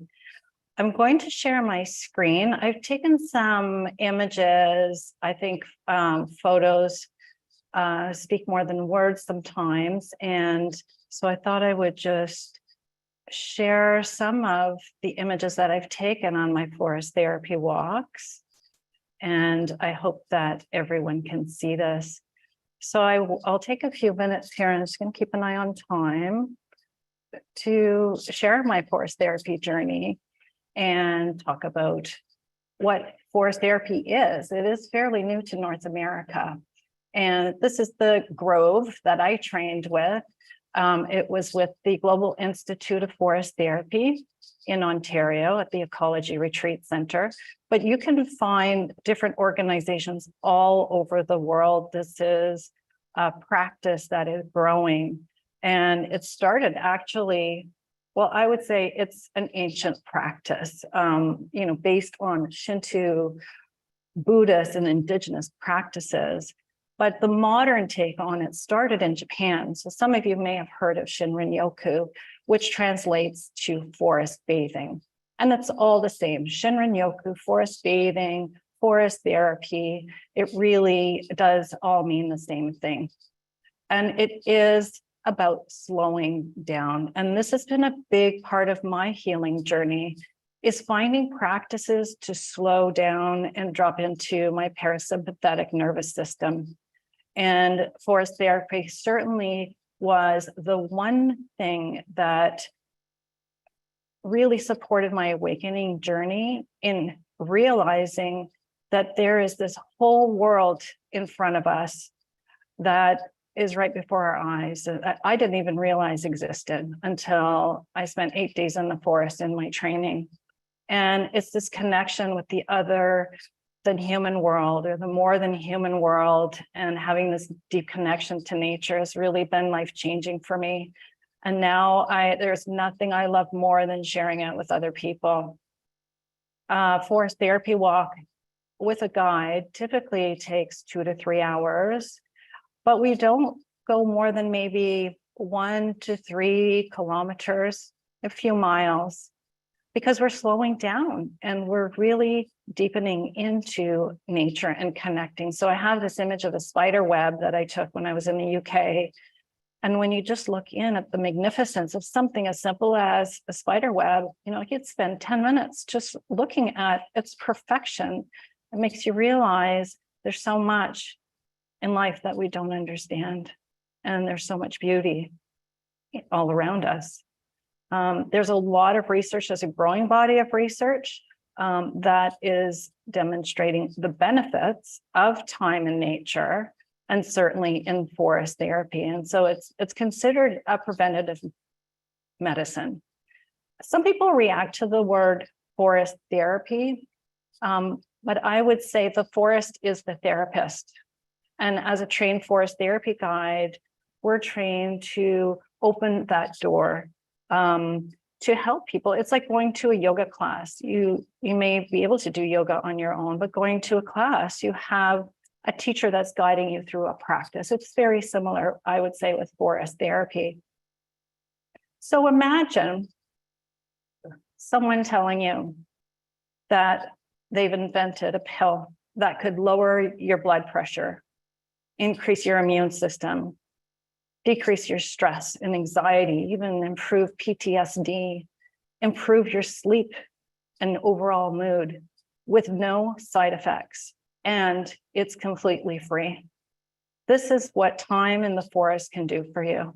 And this is one of the reasons why I absolutely love this practice. So I wanted to share a couple of images with you that just demonstrate the magic that I've experienced in this practice. I've been here in Costa Rica now since January. We're heading back to Canada tomorrow.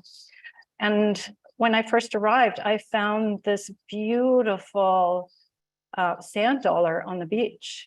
It's the only one I've found on this beach in the 3 months that we've been in this village. And what's magic about this is my daughter saw this image on my Instagram, The Forest Whisperer. And she messaged me right away and she said, "Mom, where did you find that? Why are you showing a picture of that?" And I said, "Oh, I found it today." And she sent me this picture of a tattoo that she had just had on her arm, and that I wasn't aware that she had done this. And so I loved it because this is how I find Mother Earth, or Pachamama, as I refer to her, communicates with me. And this was a way that I was connected to my daughter. It was just a beautiful synchronicity. These are some, I call them gratitude altars or earth art.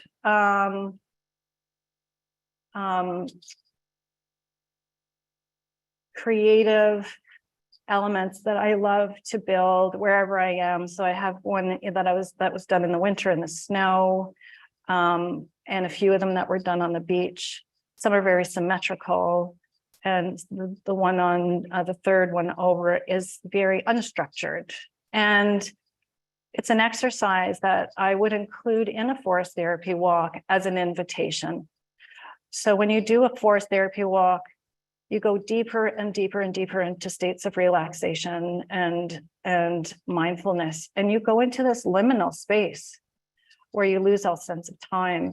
And this is an example of an invitation that I would use on a forest therapy walk, but it's also a core practice that I use now because I'm a nomad. I travel quite often, and I love to create these in the sand, in the forest, in the snow, wherever I am, as a way of grounding and connecting to the land wherever I am. So I usually orient them to north, south, east, west, and I greet the land, the four directions, and the elements of earth, air, fire, and water. This is another one I just did last week. Grounding, or earthing, some people would call, is another lovely way to connect with the earth. And this is something, obviously you don't have to do just on a forest therapy walk. I'm sharing these invitations with you as examples of things that you can do on your own, and just really slowing down and connecting with the earth. This is a grounding practice that is also very core to my life. Whenever I feel out of alignment, I just spend 5-10 minutes walking on the grass or in the sand, and it just really recenters me. Another invitation we would do in a forest therapy walk is called Mirrors of My Life. And this is one where you look at what is getting your attention in the forest on the walk, and it becomes a mirror of your own life. So I love this leaf because to me, it mirrors the veins in my hand and the lines in my hand. And you see so much in nature, these fractal patterns that are so soothing to the mind. And meeting with the tree. And this is an invitation that I usually use near the end of a forest therapy walk. Sometimes I hug trees and I feel like they're hugging me back, and spending time with the tree, asking the tree its name, asking a question that's on your mind. You'll be surprised when you sit for 10-20 minutes, the kind of conversation and insights that you can get from time with the tree and connecting with the energy and the essence of a tree. And so those are just a few examples of invitations that you can do, but also that I would include in a forest therapy walk. And when I see that something's happening here with my, sorry. So I'll end that there with a thank you and invitation for you. If you're feeling out of sorts, if you're feeling disconnected, if you're feeling out of alignment, or if you're feeling sadness, time in nature can be very healing. And there are forest therapy guides all over the world. You can do a search in your community to find one, but also nature's there for everyone at any time, which is why it's just so beautiful to connect. Thank you, Jennifer. Oh gosh, just looking at those photos, you have so many wonderful comments about the inspiring spider web and the geometrical shapes and what it means. Everybody just really connected with that and loved your artwork, by the way, and the images. And the synchronistic story was astounding that your daughter, it's like your daughter had taken a picture of that and then had that put on her. And you just have to love it, though. We are all connected. I was on a class earlier today with Ervin Laszlo and Maria Sagi, and they were showing how everything is all connected. At the end of the day, we're all one consciousness. And sometimes we forget it, but nature and these synchronistic moments shows us that there are no accidents. We are all part of the same consciousness. Absolutely. And by connecting with nature, we reconnect with ourselves, and then we can reconnect with others. And that's been what I've witnessed in my own life. And it's why I'm such an advocate for forest therapy and time and nature. So thank you.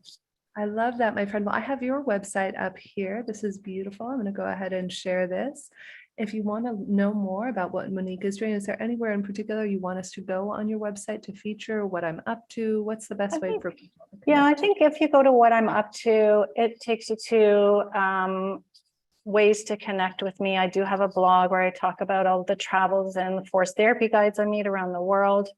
And like Daxa, if people just want to chat to see if we can work together, that's free. There's a 30-minute chat. It's one of my favorite things to do, is just to connect with people and meet people and hear their stories and see if there's anything that I can do to support them on their journey.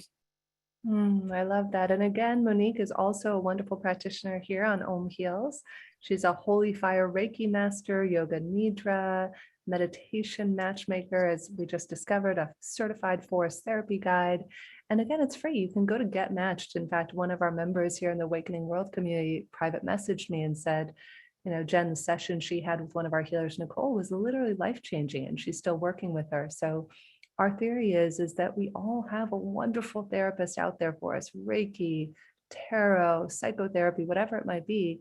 And the question is, who aligns best with your energy? So you can book a call with Monique, or you can go and click Get Matched and see if she is one of your matches there. So thank you so much, Monique. Any other closing thoughts before we move on? No, just an invitation to slow down, spend time with the trees. They're always there for you. Thank you. Beautiful. I will put Monique's bio in the chat one more time for everyone. Oh, and Daxa did mention she does free full moon meditations, I believe it is. So Daxa, if you're still with us, please put that in the chat as well so everybody can connect to that. We have so many wonderful offerings. I've included there Monique's website as well as her profile on Om Heals. And again, you can use coupon, I'll put this in the chat, 20 new for 20% off of a session with any of our beautiful practitioners here. Thank you so much, Monique. Thank you. Lovely. Well, before our next music break, we have another beloved person joining us today, Kadi J. Kadi J, let me add you here. Many of you have already been putting in the chat your love for Kadi J. For those of you who are part of the Global Coherence Pulse community, and of course, this beautiful Awakening World community, we are all familiar with the magical and magnificent meditations and space holding, Kadi J. I have to say, in addition to the just whimsical meditations, your voice has this incredible ethereal quality to it. But in addition to that, Kadi J is also just holds space in such a beautiful way. She is a meditation guide, an intuitive mentor dedicated to helping individuals reconnect with their inner selves and find balance through meditation and heart-centered living. So her commitment is to personal growth and diverse lived experiences and educational background position as a precious asset for individuals seeking guidance on their journey towards self-discovery. She offers one-on-one sessions and really helps people to connect to their souls through meditation, coaching, and heart-centered focus. So Kadi J, thank you for being here with us today. Thank you so much, Jennifer, for having me. Oh, such a beautiful thing. So tell us, Kadi J, we've been exploring this whole evening and pulling the theme through from the Pulse earlier. What has been your story that brought you to this heart-centered journey? Did you go through a period where you were hurting and then you helped heal yourself?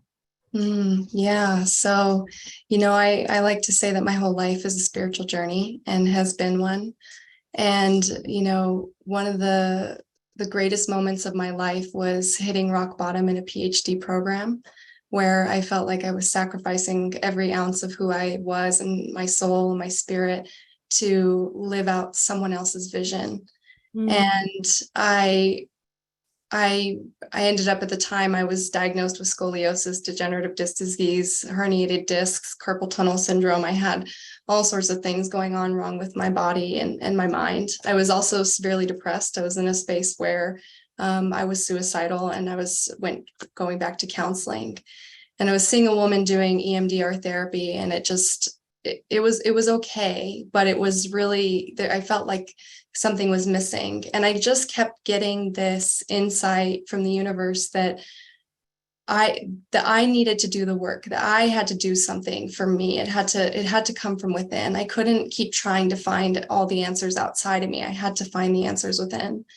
And I really did. I really started diving inside and doing a lot of meditation, consistent meditation, because it was one thing for me to do a meditation once a week or once a month, but it was a whole different world to start meditating every single day. And even if it was 5 minutes, I mean, that makes a huge difference. But I started really going inward and found that, really so much of my pain, so much of my suffering was just coming from the way that I was thinking about my life. It was coming from the way, the thoughts and that I kept reliving in my mind. And I really just decided, there was a time I just decided I was going to shift my life and I was going to follow my soul. I was going to just follow my soul, whatever that meant. And ultimately ended up leaving the PhD program behind, started my own business, and have been doing that, just following my soul and my this whole time. I want to share something because it's come up multiple times for me this evening, and also just even throughout the week leading up to this. And it's this saying, I'm sure many of us are familiar with it, but it's, what if we could just think of life as all of life happening for us instead of it happening to us? So all of life and every moment of every day and every second is always a gift. It's always happening for us. And we just have to see the blessing in the moment, see the lesson in whatever hardship, see the beauty in every instant, every experience, because there's always something to be grateful for.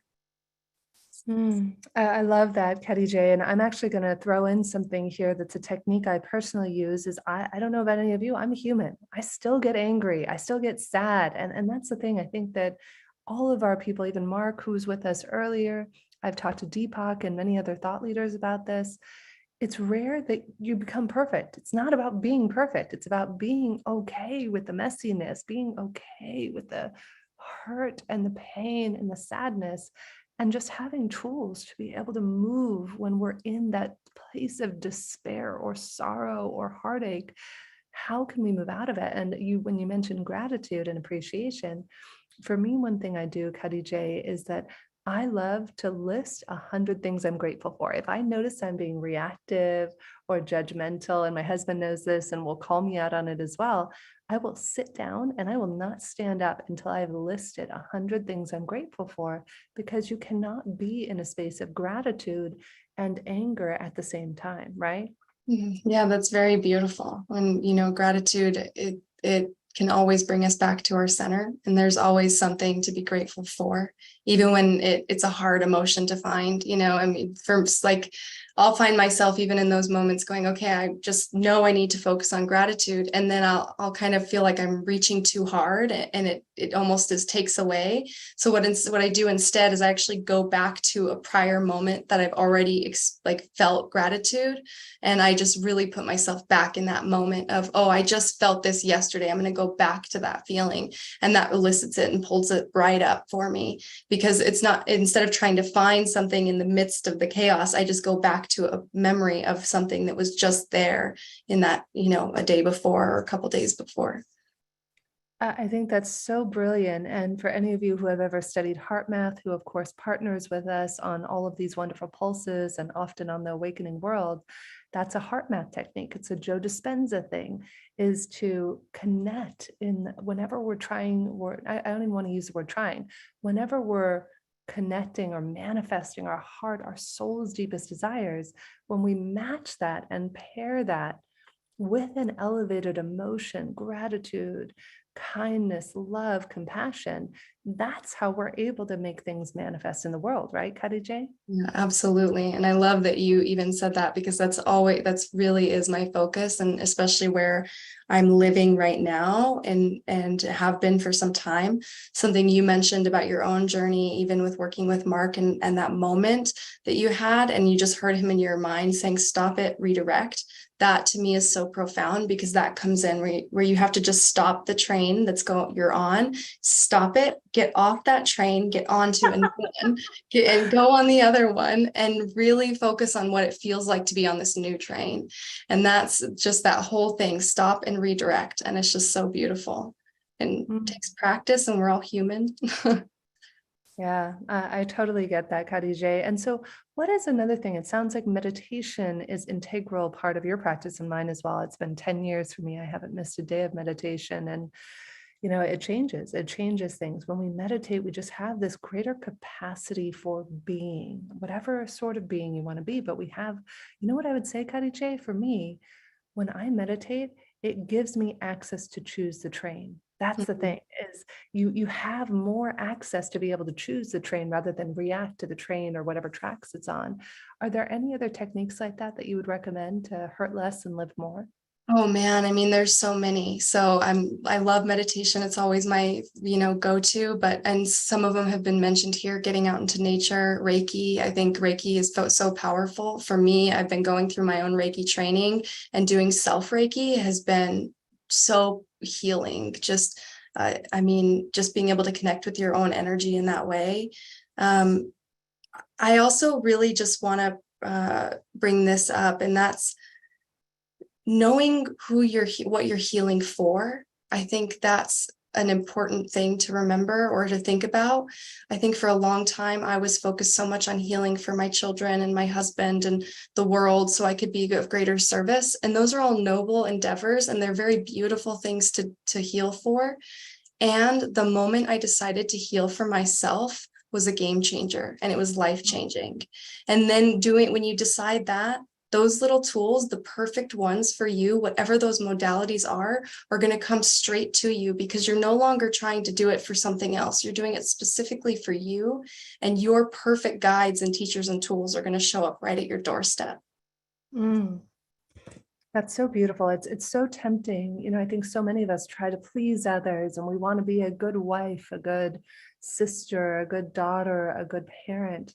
And yet, if we're not doing this from our own yearning and desire for our own soul's ability to be known, heard, and understood and cherished, then no matter what we do, it's going to be opposite to what we're intending. So I think that's such a salient and beautiful point, Khadijah. I wanted to share, I just put your bio in the chat for everyone. Is there a website, aside from, of course, on Insight Timer, you're on there and you're an Om Heals practitioner, is there another website as well you'd like us to direct people to today? Yeah, and I can just drop it in the chat as well. It's just, my website is journeyintothesoul.com. So that's www.journeyintothesoul.com. And I have it right here. That's okay, perfect. great, perfect. I just didn't have it set up, but we're human beings, and as Yeah. much as we try to prepare, it doesn't always work out. So let me just go ahead and put this one in the chat for everyone. So here is Khadijah's personal website, Journey into the Soul. You can schedule consultation, you do mindful mama coaching, intuitive readings, beautiful meditations. I cannot say enough about the level of love that Khadijah facilitates when you just feel held. Remember when Mark was talking earlier about kind of being in your mother's womb and just feeling connected in there? That's what it's like to do a meditation with Khadijah, FYI. So Khadijah, is there anything you want to say about that, my friend? You can find them all on my website, and all of my one-on-one work is a lot of meditation and embodiment work. It's, working specifically with my guides in the universe to intuitively bring forward whatever is necessary for whoever I'm working with at the time. So, beautiful. yeah. And of course, Khadijah is also a wonderful Om Heals practitioner. So if you want, you can get 20% off, use 20 new, or you can also go get matched and see, that's a beautiful thing. We all have somebody out there who is meant to be our teacher, our mentor, our meditation teacher. And, go and check out what Khadijah is doing. Again, you can go to om-heals.com, or you can go to her beautiful website as well, Journey into the Soul. And you can also find her, as I mentioned, on Insight Timer. So Khadijah, anything else before we wrap that you wanted to say? I think it's been said, but I just want to reiterate or echo, is to just keep going, keep on going on that path, and keep on holding yourself in your own heart. Words of wisdom, my wise, beautiful, heartfelt friend. Thank you. Thank you so much Thank for you so having me. much. Beautiful. Well, without further ado, let's move over to Daniel Ballone. Daniel, where are you?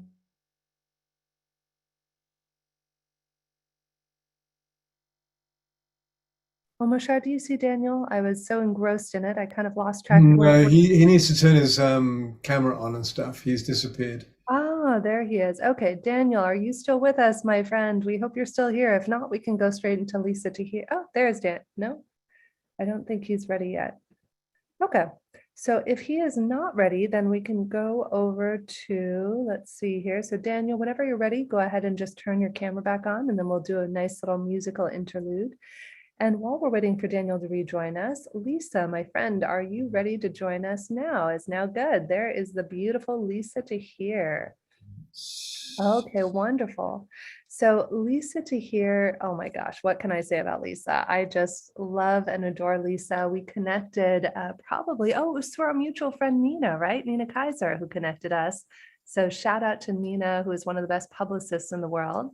She had connected me with Lisa about a year ago. And I believe I'd originally joined Lisa on her show, All Things Therapy. She is a licensed therapist, host of All Things Therapy podcast. She is an artist, and we're going to be talking about today her book, The Chiron Effect, Healing Our Core Wounds Through Astrology, Empathy, and Self-Forgiveness. And I might add, endorsed by His Holiness, the Dalai Lama. So not to say too much about that, but Lisa, I love you, my friend. She's also another wonderful Om Heals practitioner. Share with us a little bit about your journey and how you came to write this book, The Chiron Effect, which is just brilliant. I remember you did a Chiron reading for me, and if you've never understood Chiron, it does play such a big role in our own health and wholeness. So Lisa, share with us a bit about that.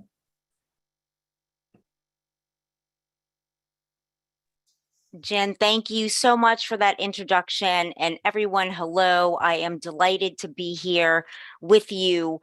And for me, I believe that a way that we can hurt less and live more is through a process of self-forgiveness. And that's what my book centers on, utilizing empathy, self-forgiveness, letting ourselves off the hook. I think our deepest sadness comes from these strict like judgments that we hold about and for ourselves, and these benchmarks that only when we meet them are we good enough, and just versus allowing ourselves, our inner self, to speak to us about ourselves and what we most deeply need from others in our lives and also from ourselves. And some of you might know Chiron is several things, but in my book, it centers upon Chiron as a minor planet / comet. And in astrology, it identifies the area of our lives where we really need to forgive ourselves for the most deeply.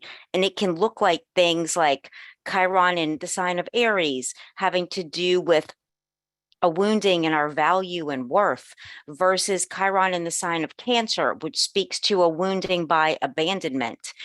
Chiron in Taurus speaks to a core wounding by neglect, and so forth through the various other signs. And what I've found, Jen, as I've been speaking about my book more and just sitting with my own self in meditation, is that the areas that we judge ourselves the harshest is where we really need to take moments. I believe every day at night before I go to bed, I lay there and I wonder, like, is there something I need to forgive myself for, where I might have been really critical of myself today and judgmental of myself around how something went or didn't go. And I'll just often say, I am so sorry you went through that. Even when a past wounding comes up, something that's happened with someone, to really just put your hands over your heart and speak to your own self. I am so sorry you went through that. And I believe it's one of the most healing things that you can do, is really affirm, going back earlier to the guest, speaking about the apologies that we most deeply desire. And when those haven't happened, it's like we feel like we can't fully resolve something. And it can really help you to give that apology to yourself. I think that is so powerful. It's, Mark Golston touched on that earlier, to accept the apology, receive the apology you might not ever accept. And I think it's that inner child thing. We can sit out there and we can point and we can blame and we can say, my parents did this, my friend did this, my spouse, boyfriend, girlfriend, whomever cheated on me, my kids did this. And yet at the end of the day, everything and everyone is merely a mirror of our own soul being reflected to us to show us those places that we still have that opportunity to grow and heal, right? Yes, absolutely. Absolutely. Yeah. So Lisa, share with us, in this book, what other tips do you have? I think I remember so powerfully when you and I did the Chiron session, and understanding that is incredible. What are some other ways that we can use this book, this wisdom of Chiron, to hurt less and live more? Jen, in my book, there's specific takeaways for each of the 12 placements of Chiron in a sign that are really tailored for you based upon the core wounding and vulnerability. It's on a spectrum. For some of you, these are areas of vulnerability. It's more of like an ouch, versus for others of us that have experienced childhood sexual abuse, trauma, abandonment, some real deep woundings. This is a core wounding that we source patterns from. And so I really love helping you understand what your thought patterns are so that you can release the negative and fear-based thoughts that keep you feeling so lonely and upset and less than, and contributes to the depression and feelings that cause people to take their lives. And like many speakers, I was in that place in my life as well, and really had to dig deep to know that I'm okay and that I'm not too much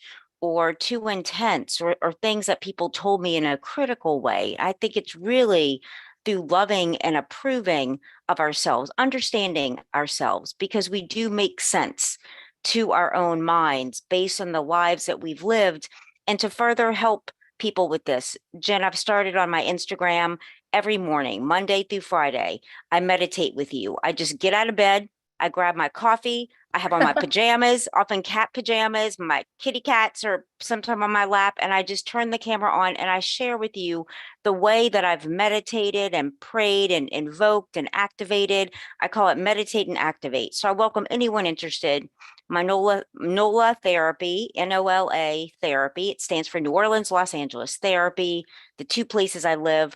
I do that on Instagram, and I just show up every morning, and I don't even start to emote about that. Like, I can't even believe you're doing this, or what if somebody thinks it's weird what you say? It's just, I know we really heal in community, and just I wanted to share exactly how I do things that have really changed my life, and in hopes that something really speaks to you. Yeah, I think that's the important thing, is finding the people who are your tribe, finding the Lisas, the Khadijas, the Moniques, the Daxas, the Marks of the world, and just knowing that you have a tribe, finding the people who you resonate with and having these practices. And I love, Lisa, that you offer this to your followers on Instagram every weekday. I mean, that is huge, because sometimes we need that extra little nudge just to get us through that tough point, to get us through that. And I'm actually, because you brought up your website, I'm going to share your website now. We have here nolatherapy.com. When you hop on here, it actually gives you an option to join Lisa's mailing list. Is there anything that you want me to focus here on your website? So I see you have the podcast here, you have an online class, you have your book. Is there anything you want me to focus on here, Lisa? You know, I'd love to offer anyone that listens to this seminar, this event tonight, to reach out, and I'm happy to give you half off a first time session by Zoom to meet and work, get a feel for each other to see if we're a good fit. I love doing that. I think having someone you work with, it's so important, that goodness of fit and that connection. So I just love to offer that to everyone here.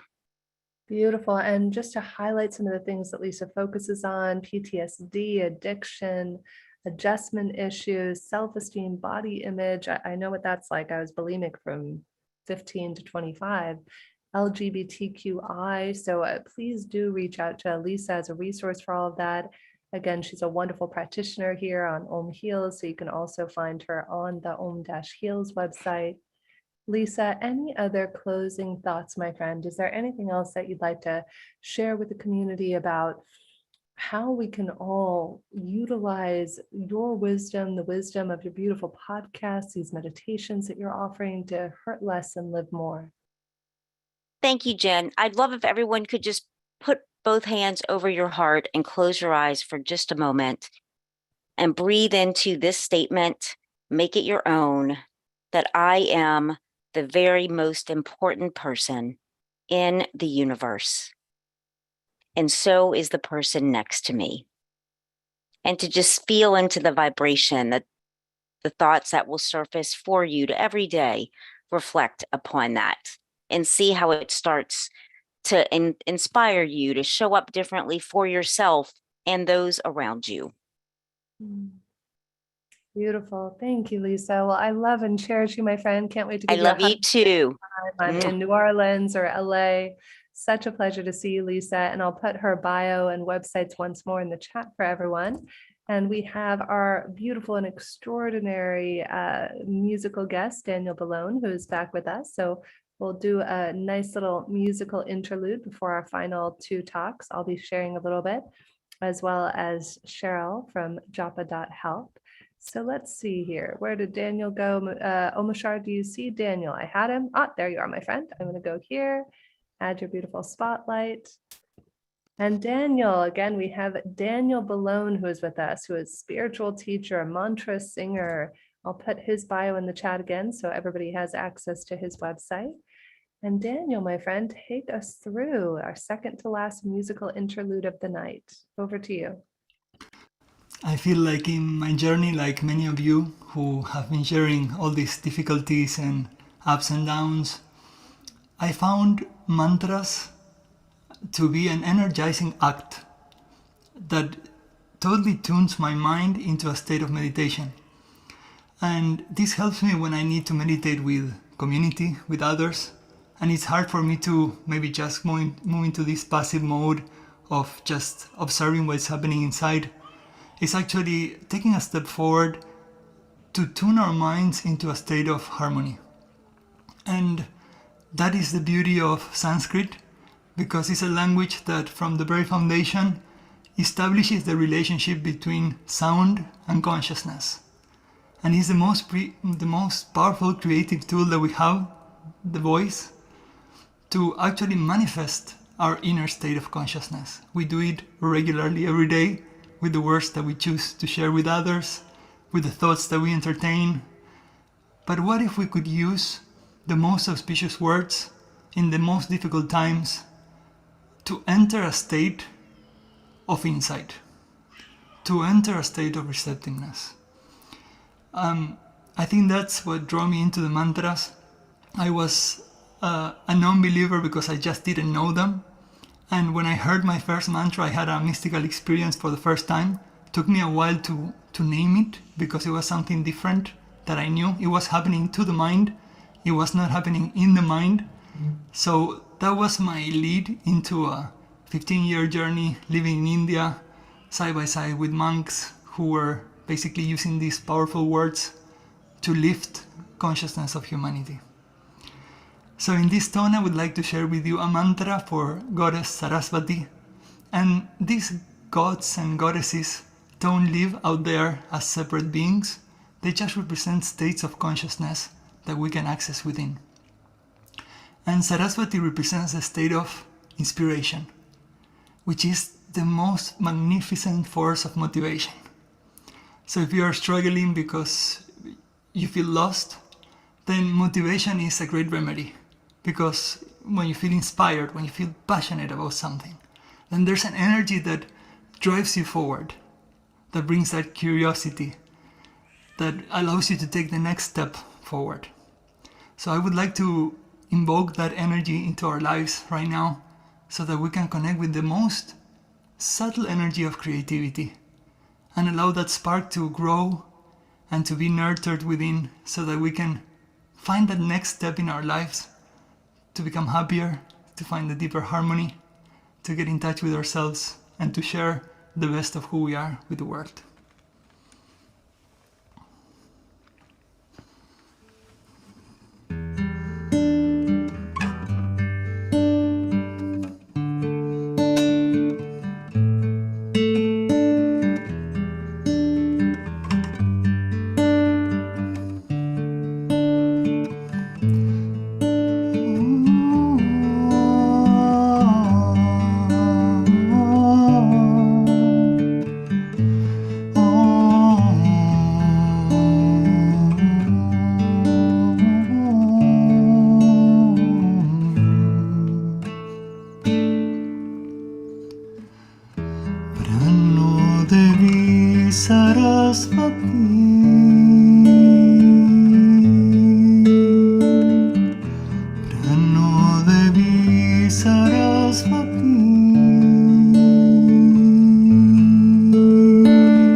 Saraswati, Saraswati.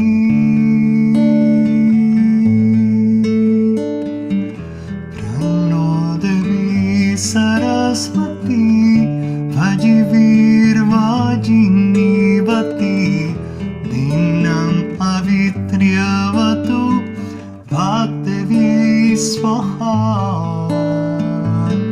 Prano Devi Saraswati, Vajivir Vajinivati, Dinam Avitriyavatu, Bhakdevi Swaha. Bhakdevi Swaha. Bhakdevi Swaha. Bhakdevi Swaha. Bhakdevi Prano Devi Saraswati, Vajivir Vajinivati, Dinam Avitriyavatu, Bhakdevi Swaha. Prano Devi Saraswati, Vajivir Vajinivati, Dinam Avitriyavatu, Bhakdevi Swaha. Bhakdevi Swaha. Bhakdevi Swaha. Bhakdevi Swaha. Bhakdevi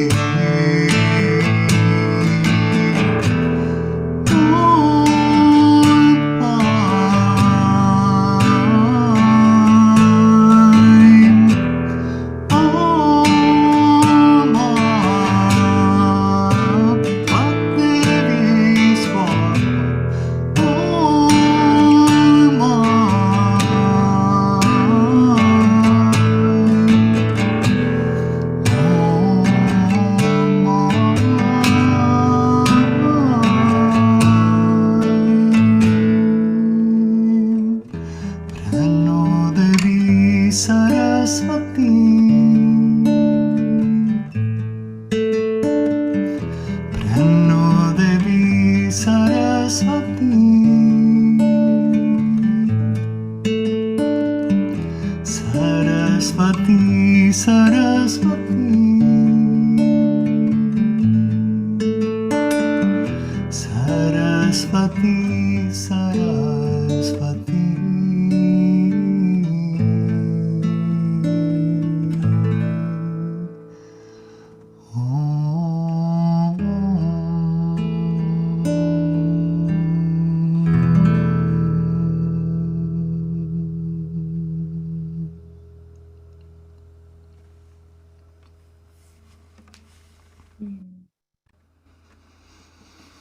So beautiful. How many of us, show of hands or heart in the chat, feel our hearts, minds, bodies, and spirits expanded from the love that Daniel just shared?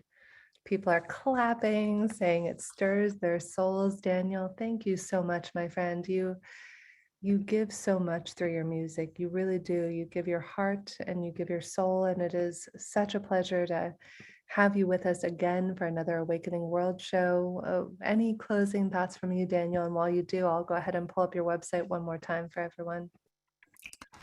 Yes, I would like to speak to those of you who are struggling with the things that we've been talking tonight. Reach out to music, conscious music for awakening the spirit, for enlightening the heart, to get energized, to get a little shot of joy and celebration. For me, music has saved my life so many times. And I reach out to music that really inspires me and I know that I can count on. And for me, life is a musical journey. So if you're tired of hearing maybe the same old thoughts, maybe plunge into this infinite world of sound that can really help you expand so easily and touch your heart in less than a minute. Thank you so much for inviting me to be here. It's my honor to share this with you, and my blessings to all the audience. Oh, We are sharing the light in such a powerful way. Daniel, I could listen to you all night. How many of us could just listen to Daniel all night long? I just want to take you with me for the rest of the weekend. We appreciate, we love, we cherish you, Daniel, and thank you for sharing your heart through your music with us this evening. So deep gratitude, and we look forward to having you back for another show very soon. Thank you so much. Beautiful. Well, I'm going to share just for a couple of quick minutes here, and then we're going to go over to one of my dear, dear new friends, Cheryl over at Japa Health, japa.health. So for those of you who don't know me, I'll put my bio in the chat. I think most of us have gotten to know one another through the times that Scott has graciously invited me to join him in co-facilitating and co-hosting these wonderful shows. And thank you to Scott, by the way, for trusting Omashar and I with his baby. Hopefully Scott is happy when he watches back and sees that we birthed the baby safely. We nurtured it in the womb. So for those of you who don't know me, I am Jennifer Cahill, and my passion in life is that every one of us gets to live the life of our dreams.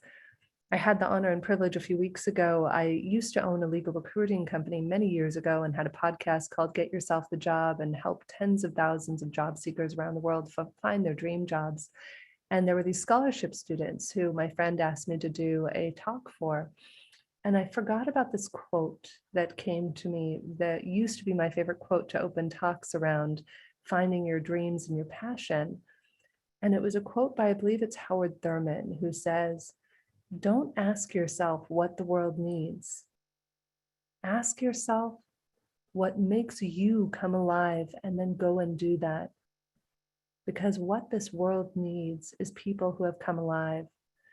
So as we're coming near the close of today's show, and we're reflecting back on all of the incredible speakers, the music, the experience that we've all shared this evening, I invite us all to reconnect to our hearts and to our dreams and to what that looks like. That's the live more part. You know, we focus so much on today's show in a meaningful way. I've shared myself of our journeys of depression and anger and confusion and a lack of connection to ourselves or others. The other part of this show is live more. How do we live more? And as I was sharing earlier on the Pulse, my dear, dear friend, Jocelyn Herman Saccio has a wonderful program called The Art of Being Unmessable With. And the other evening, I was on a late call with her and with the students in this particular class. And she said, you know, if you want to fulfill your own dreams, the quickest way to do so is to create an environment that pulls for dreams. Number one, by sharing about your own dreams, sharing what are your dreams, and being willing to, as Joss puts it, share your dream source. So for me, as I've been building these new companies, you've all been on this journey. Many of you may remember it was February, I believe it was 19th of last year, where we launched om-heals.com, where many of these wonderful practitioners have been joining us from. And then it evolved into our new SaaS model, Optimal Match, om.app. We actually just signed our first client and have had all these magical things happening. Though somewhere along the way, I noticed that I became jaded. I became a victim of the overwhelm. You know, somebody asked earlier in the chat, what happens if you feel overwhelmed? And for many of us out there, I think that we go through these experiences of overwhelm and we stop being our dream. So as my friend Joss reminded me a few days ago, she said, what is your dream source? Reconnect. What is your dream source? What gets you out of bed? And so I realized that who I had been being was somebody who was resigned and confused and irritated. And that's not who I was committed to being. Who I'm committed to being is someone who's unstoppable, somebody who's empowered, powerful, and inspiring to others. And I share this with you tonight towards the tail end of this show because I invite us all to begin to cultivate conversations for dreams. Share your dream with one other person in this next weekend. Ask someone else their dream. I had the most profound conversations after I was in this class with my friend Joss at midnight on Thursday. The next day, I had 3 or 4 conversations with investors and a new medical advisor who's going to join us. And every one of those conversations started off with, what matters to you? What do your dreams look like? What does your vision look like? And in the same way that Mark shared earlier, what made you smile today? I don't remember if it was on this show or another one that he shared earlier. When we ask people about their dreams, it causes us, as Caddy J said so beautiful earlier, to shift train tracks, right? We go off the train track of the direction that we were heading in, and then we have this beautiful opportunity to pivot and to move into a new space, a new reality. If you get a chance to watch the replay of the Global Coherence Pulse we did earlier, I did a special meditation where you visualize, you virtualize. Most of us spend a lot of time and we're taught to visualize our dreams, though we forget to smell it, to taste it, to touch it. One of my favorite classes that I've ever had the joy of doing is Jean Houston, who many of us know and love. And she has this meditation in one of her programs where she has you envision, you put your hands out, you're standing up, and she says, walk through the curtains of time. Imagine all the probabilities, all the possibilities of who it is that you could potentially be in this world, all the potential dreams you could have. And imagine every day stepping in, walk into that dream, walk into that possibility and that future of the life that you dream to have. And so that's my invitation to each and every one of us. Walk into that future. If any of you want to learn more about what I'm up to in the world, you can go to, of course, om-heals.com. My other website, another fun thing that I have happening is world famous medical medium Kimberly Meredith, who's been on the show many times, is joining me. And I love people are putting Jean Houston as the best. God, I love Jean. This is a fun class that Kimberly Meredith and I are teaching starting a week from Thursday on April 27th. And we'll be touching on a lot of this. How do we shift? How do we shift from reactivity to being proactive? How do we design our lives rather than living at the effect of our lives? And this is going to be based on how we shift out of our third dimension, that reactive nature, where so many of us, there's fear, there's doubt, there's loneliness. And in the fifth dimension, that is where we have love. That is where we have bliss. That is where we have soulmates and possibilities and dreams existing. So for anybody who wants to further cultivate what it looks like to live your dreams, I'll put this in the chat for anyone who wants to join us or learn more about it. It's a 7-week online class every Thursday at 11 a.m. PT about awakening to your fifth dimensional superpowers. So would love to have you join us for that. And now I see my beautiful friend in my periphery here, Cheryl. I'm going to go ahead and bring Cheryl up over here. We have Cheryl Uttal. Am I saying that right, Cheryl, your last name? I realize I've never said your last name before. Yeah, I don't think I've ever said it out loud to you either. It's Uttal, but okay. I say it's fine with me.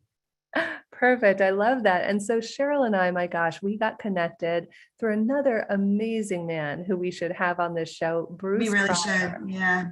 Bruce was the original, he was CEO of HeartMath for many, many years. And one day Bruce and I were on a call and he said, you have to meet this powerhouse, incredible woman who's down in Orange County, California, who is transforming the world. And I'm actually going to put Cheryl's bio here in the chat, and I'll give you some quick highlights from it. Cheryl is a soul sister for me. I love what she is doing. She has this incredible company called Japa.health. And talking of algorithms and stuff, I love what they do. They actually have an algorithm that gives you recommendations. Basically, you answer these 80 or 100 questions, and then it's free. Cheryl, is it still free for people to access it? Yes, online? it is. It's still free. Just go to japa.health and you can take the assessment. It is brilliant. You know how all night long, this is perfect culmination of everything we've been talking about. Japa.health will actually tell you, hey, you might want to spend more time in meditation. Hey, you might want to focus on your diet, and helps you understand that. So previously, before Cheryl created Japa.Health, she had had a career with senior roles in private equity, real estate development, turnaround experience. In addition to that, you actually sold a yoga company in Los Angeles, right? I did. Yeah. I started it really for the same reason that I started Japa.Health, because what was happening to me, my spiritual awakening, my transformation, my healing was so inspiring and profound that my heart cracked open and I wanted to share it with the world, and I wanted to share it with as many people as I could. So that was my first offering, so to speak, of all of the things that I was learning. That was back in 2013, and 5.5 years later, I let it go. I let it go to another wonderful soul who's continued to grow it so that I could build Japa.Health. So tell us about that. How did you brainchild? I love you and Lena so much. I just got to hug them both in Orange County. Oh yeah, it was great to see you. Yeah. So well, I would love to tell the origin story on this call, and it's challenging a little bit to follow everybody that has said such beautiful things about spirituality, consciousness, not being a victim, everything's happening for you. All of the things that have been said on this call by all of these wonderful souls are things that I very much believe in, have discovered within myself for my own journey. And I think that what I can bring to this conversation that's a little bit different, even though I believe in all of those things and love those topics so much, and they're so important to discuss, is that we also have to talk about them in the context of our physical health. And that suffering, which is a huge topic of this conversation, and how do we avoid suffering, right? So suffering can actually cause disease, like physical disease. So then disease can actually also cause suffering, right? So when we're looking at suffering from the perspective of physical disease, this has been my experience. I was diagnosed with an autoimmune condition almost 20 years ago. These diseases are the call of our soul that we must pay attention to what we're doing, because whatever it is that we're doing is out of alignment with our true nature. And so it's, it's God, it's source, it's the universe, it's, Mother Earth, Mother Nature, whatever that is for you is actually begging you for attention. And we, I think, have all heard some variation of quotes about, if you don't listen to the whispers, then you'll be listening to the cries or the screams, right? And that's really what the symptoms are that we experience when we start to become unwell, physically unwell. There's a beautiful documentary that I'm guessing a lot of the participants on this call have heard. It's called Heal, and this is all talking about repressed emotions and repressed energy, and how that weight creates stagnation and creates a burden, an energetic burden in the body that blocks the flow of energy. And if you look at Ayurveda and Chinese medicine, really what causes dis-ease is stagnation, right? It's stagnation, it's contraction, it's constriction. And so how I birthed Japa.Health, why I birthed Japa.Health was from my own healing journey. It was from my own understanding of the interconnected nature of all of the things that create health, that are important for disease prevention and healing. And as much as exercise, nutrition, sleep, proper hydration, and the basic things that we tend to think about in the West that create health, as important as those things are, so is understanding your triggers, understanding your boundaries, having a voice, having a clear throat chakra, and really understanding your own limiting beliefs and shadows. So Japa.Health was born out of this understanding and my desire to help as many people as I could. And I knew the way to do that was by using technology. And I know that technology can be used in many ways in this day and age to manipulate people and to exploit people's fears and to sell things that people don't need. And we're doing the exact opposite. So we're using technology to empower people. We're using technology to offer to people wisdom that can help them navigate this path of getting out of suffering, of getting out of, the victim consciousness, of getting out of reactivity, of getting out of escapism, and being able to look at all of the elements in their life through our assessment that we have designed, our digital assessment, so that you can truly evaluate all aspects of your life. We have 10 different determinants of health. Of course, we have nutrition. Of course, we have movement and sleep. but we have some interesting ones. We have detoxification, we have nature, we have vision, which is, really about attitude and beliefs. And we know that, through thought alone, you can make yourself sick, but you can also make yourself well. So we have this very thorough vitality assessment. You get a score at the end, an overall score, and then you get a score for each one of the 10 determinants of health.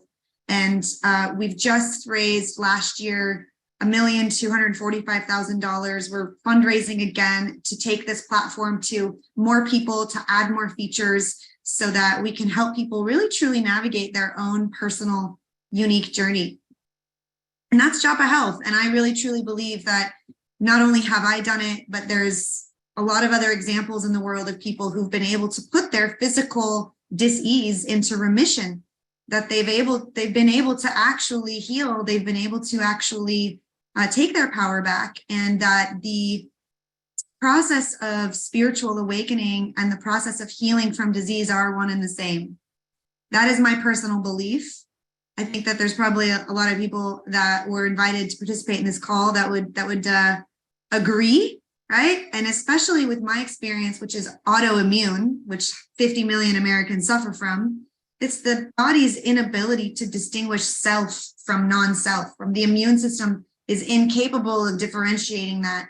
And if you think about that in a spiritual context, there's, to me, nothing else could be more of a spiritual journey than the inability to distinguish yourself from the rest of the world, from what's good, from what's bad, who you really are, and accessing your personal truth and your personal power, and being able to reside in that through all the ups and downs of life in a way that you can maintain your equanimity and you can maintain your ability to self-regulate. You can have abundance consciousness, because this is a state of deep peace and ease within the body, even at a DNA level. From the standpoint of epigenetics, we know that if you're in abundance consciousness, your DNA actually relaxes. And if you're in scarcity consciousness, your DNA contracts. We all know that we hold our breath when we feel like we don't have the answers. So for all of these reasons, I truly deeply believe that this is the future of well-being, this reclamation of our power, this reclamation of recognition of the divine, that we're all divine, and that coming back into wholeness and coming back into health must include a spiritual journey as much as it is about diet and exercise.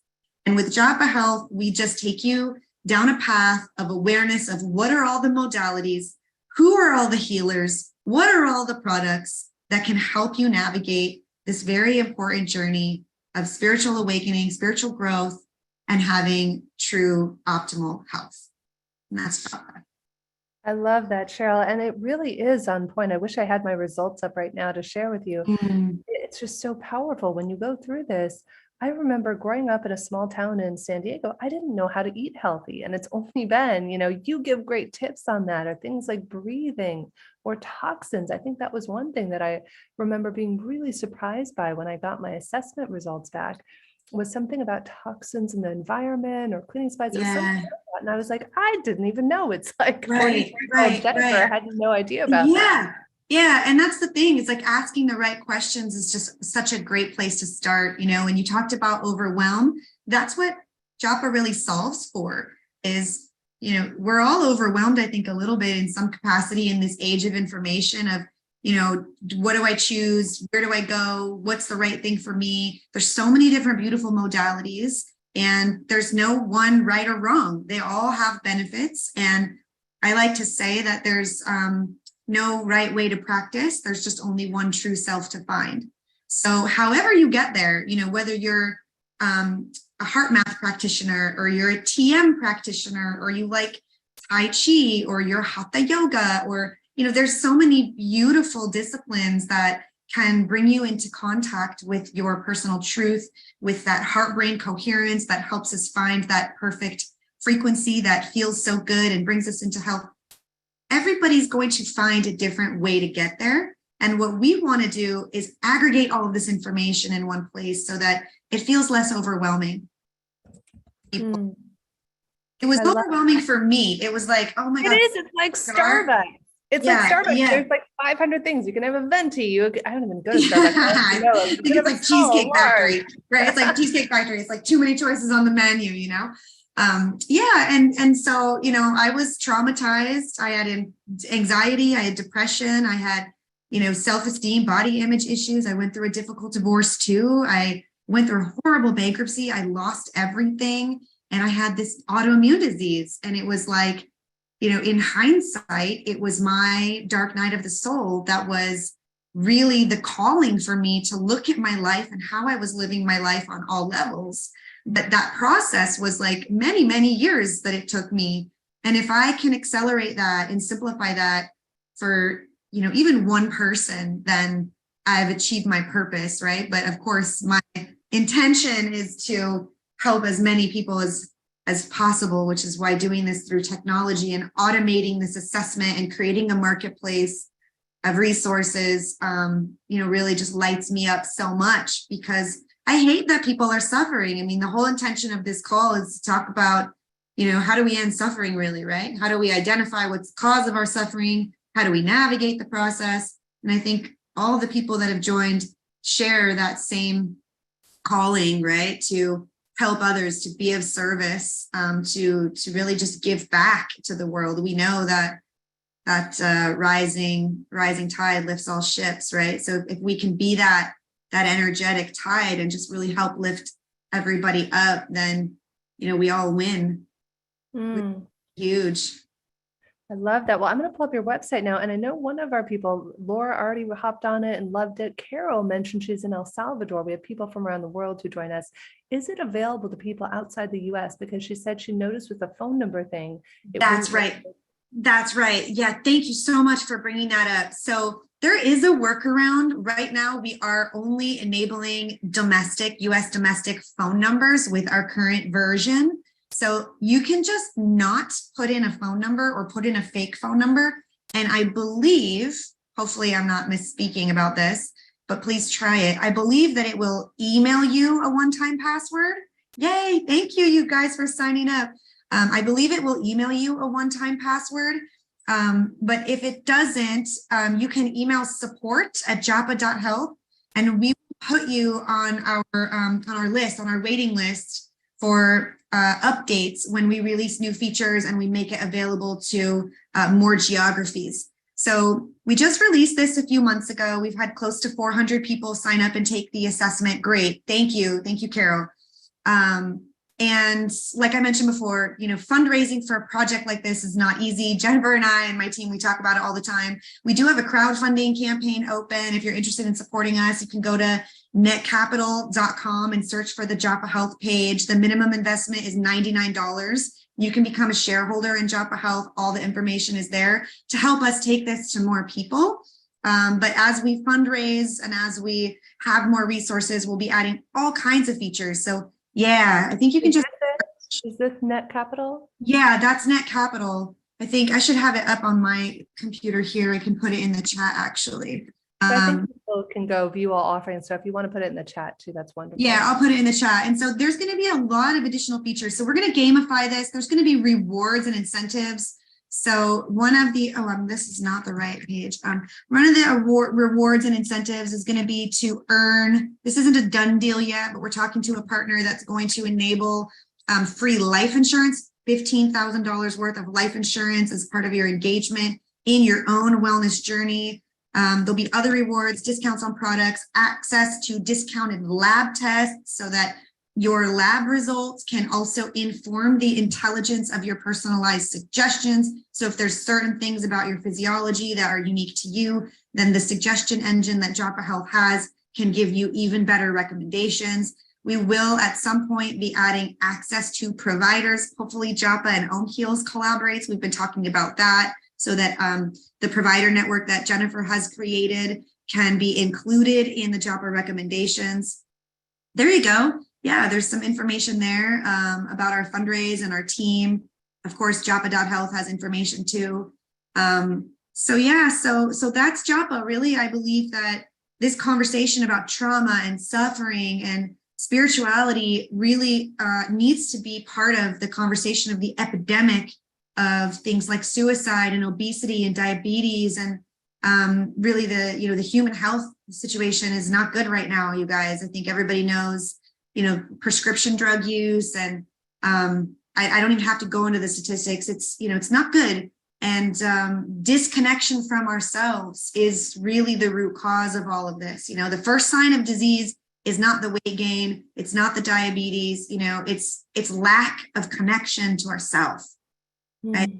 The first sign, right? And so, yeah. If I may piggyback on that, I had, so Dr. Maria Sagi, who is a pioneer in remote healing, Dr. Irvin Laszlo's doctor, actually, we were on a class earlier, and she said the two things that relate to all of our physical problems, emotional problems, are the large intestine and the small intestine. It's wild. It's like emotionally, sometimes we don't even realize this, but our emotions, feeling sad, feeling angry, that can be a biological thing related to our flora and fauna. And she was saying, of course, every day we want to eat spicy, sweet, sour. We want to have all the tastes. We want to eat fermented food. Yeah, this hyper palatable, Western food, and the seed oils and the processed foods and the amount of alcohol people drink congest the liver and the gallbladder so much. And if you look at, any of the Ayurvedic principles or Chinese medicine principles, even the chakra system, we know that anger is stored in the liver, right? And so you have this society of people that are just pissed off, and then their relationships don't go well, and they're quick to judge. And, when you're judging other people, then you have a lack of connection with those around you. You're not in a state of love. You're not able to receive love.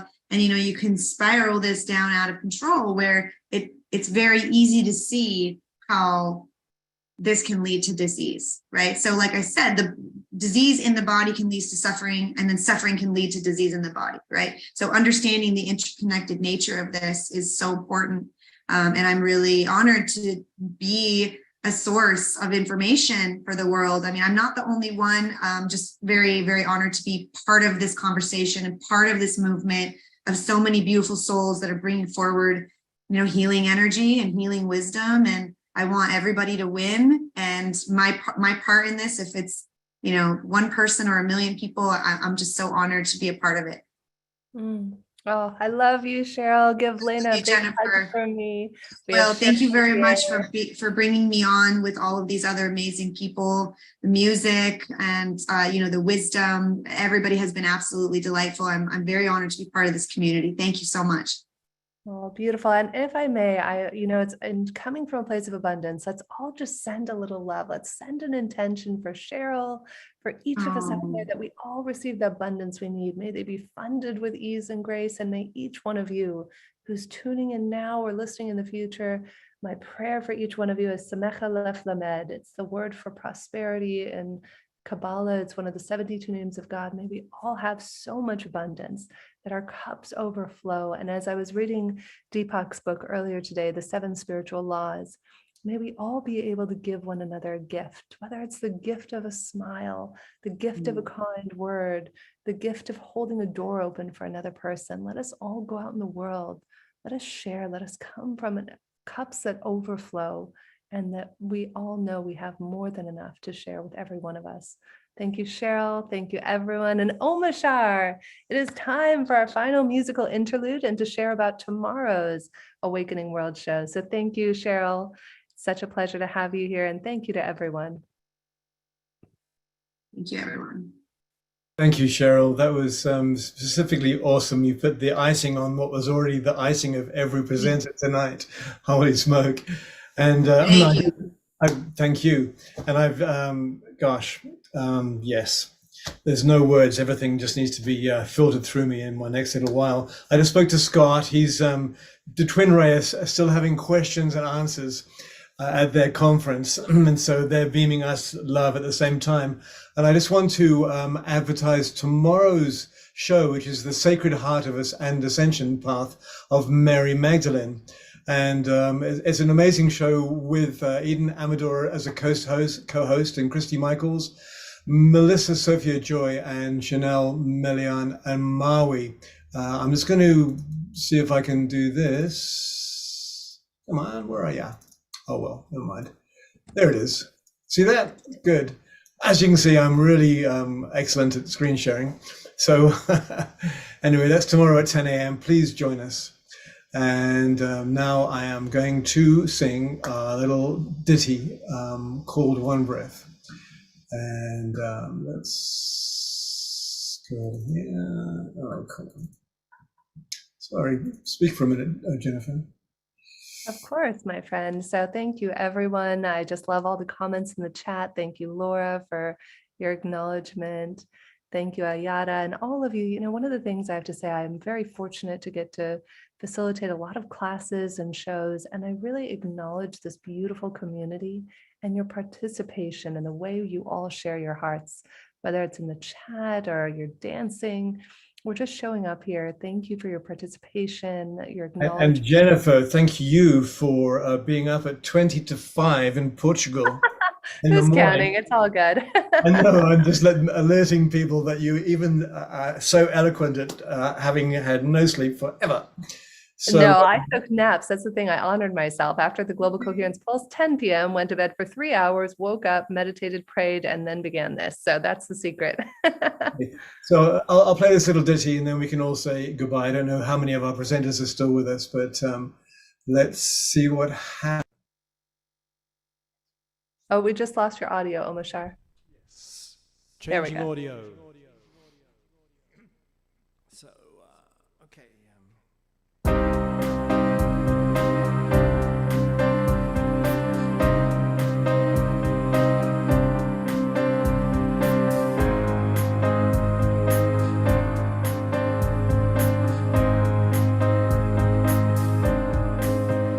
I believe in true love. It's opened up my heart, leading me, leading you to new beginnings. And I believe in the one love that takes you by the hand, and you hear in a whisper I've something to show you. Each day a new creation, a golden path before us. Our angel wings, they open and soar us to new heights of understanding.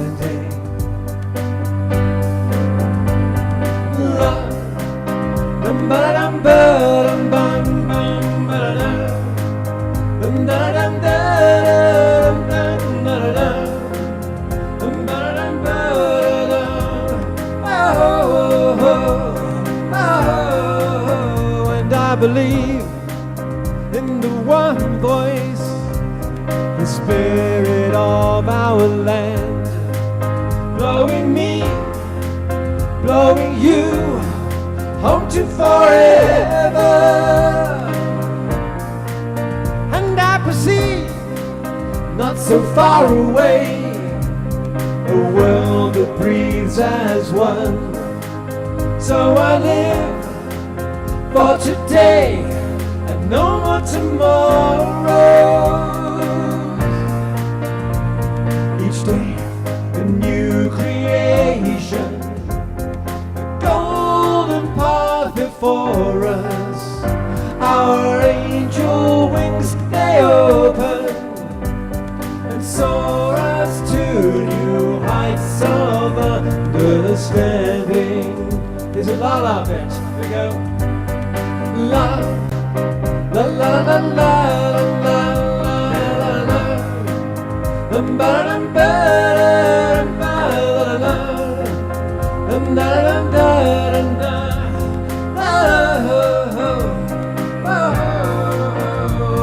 each day a new creation, a golden path before us.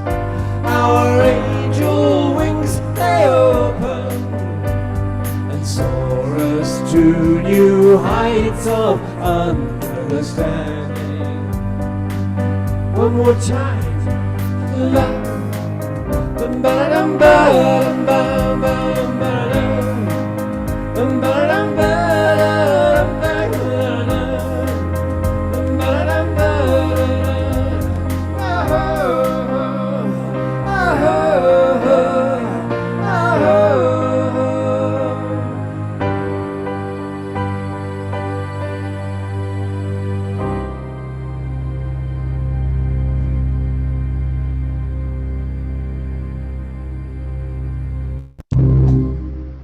Ha!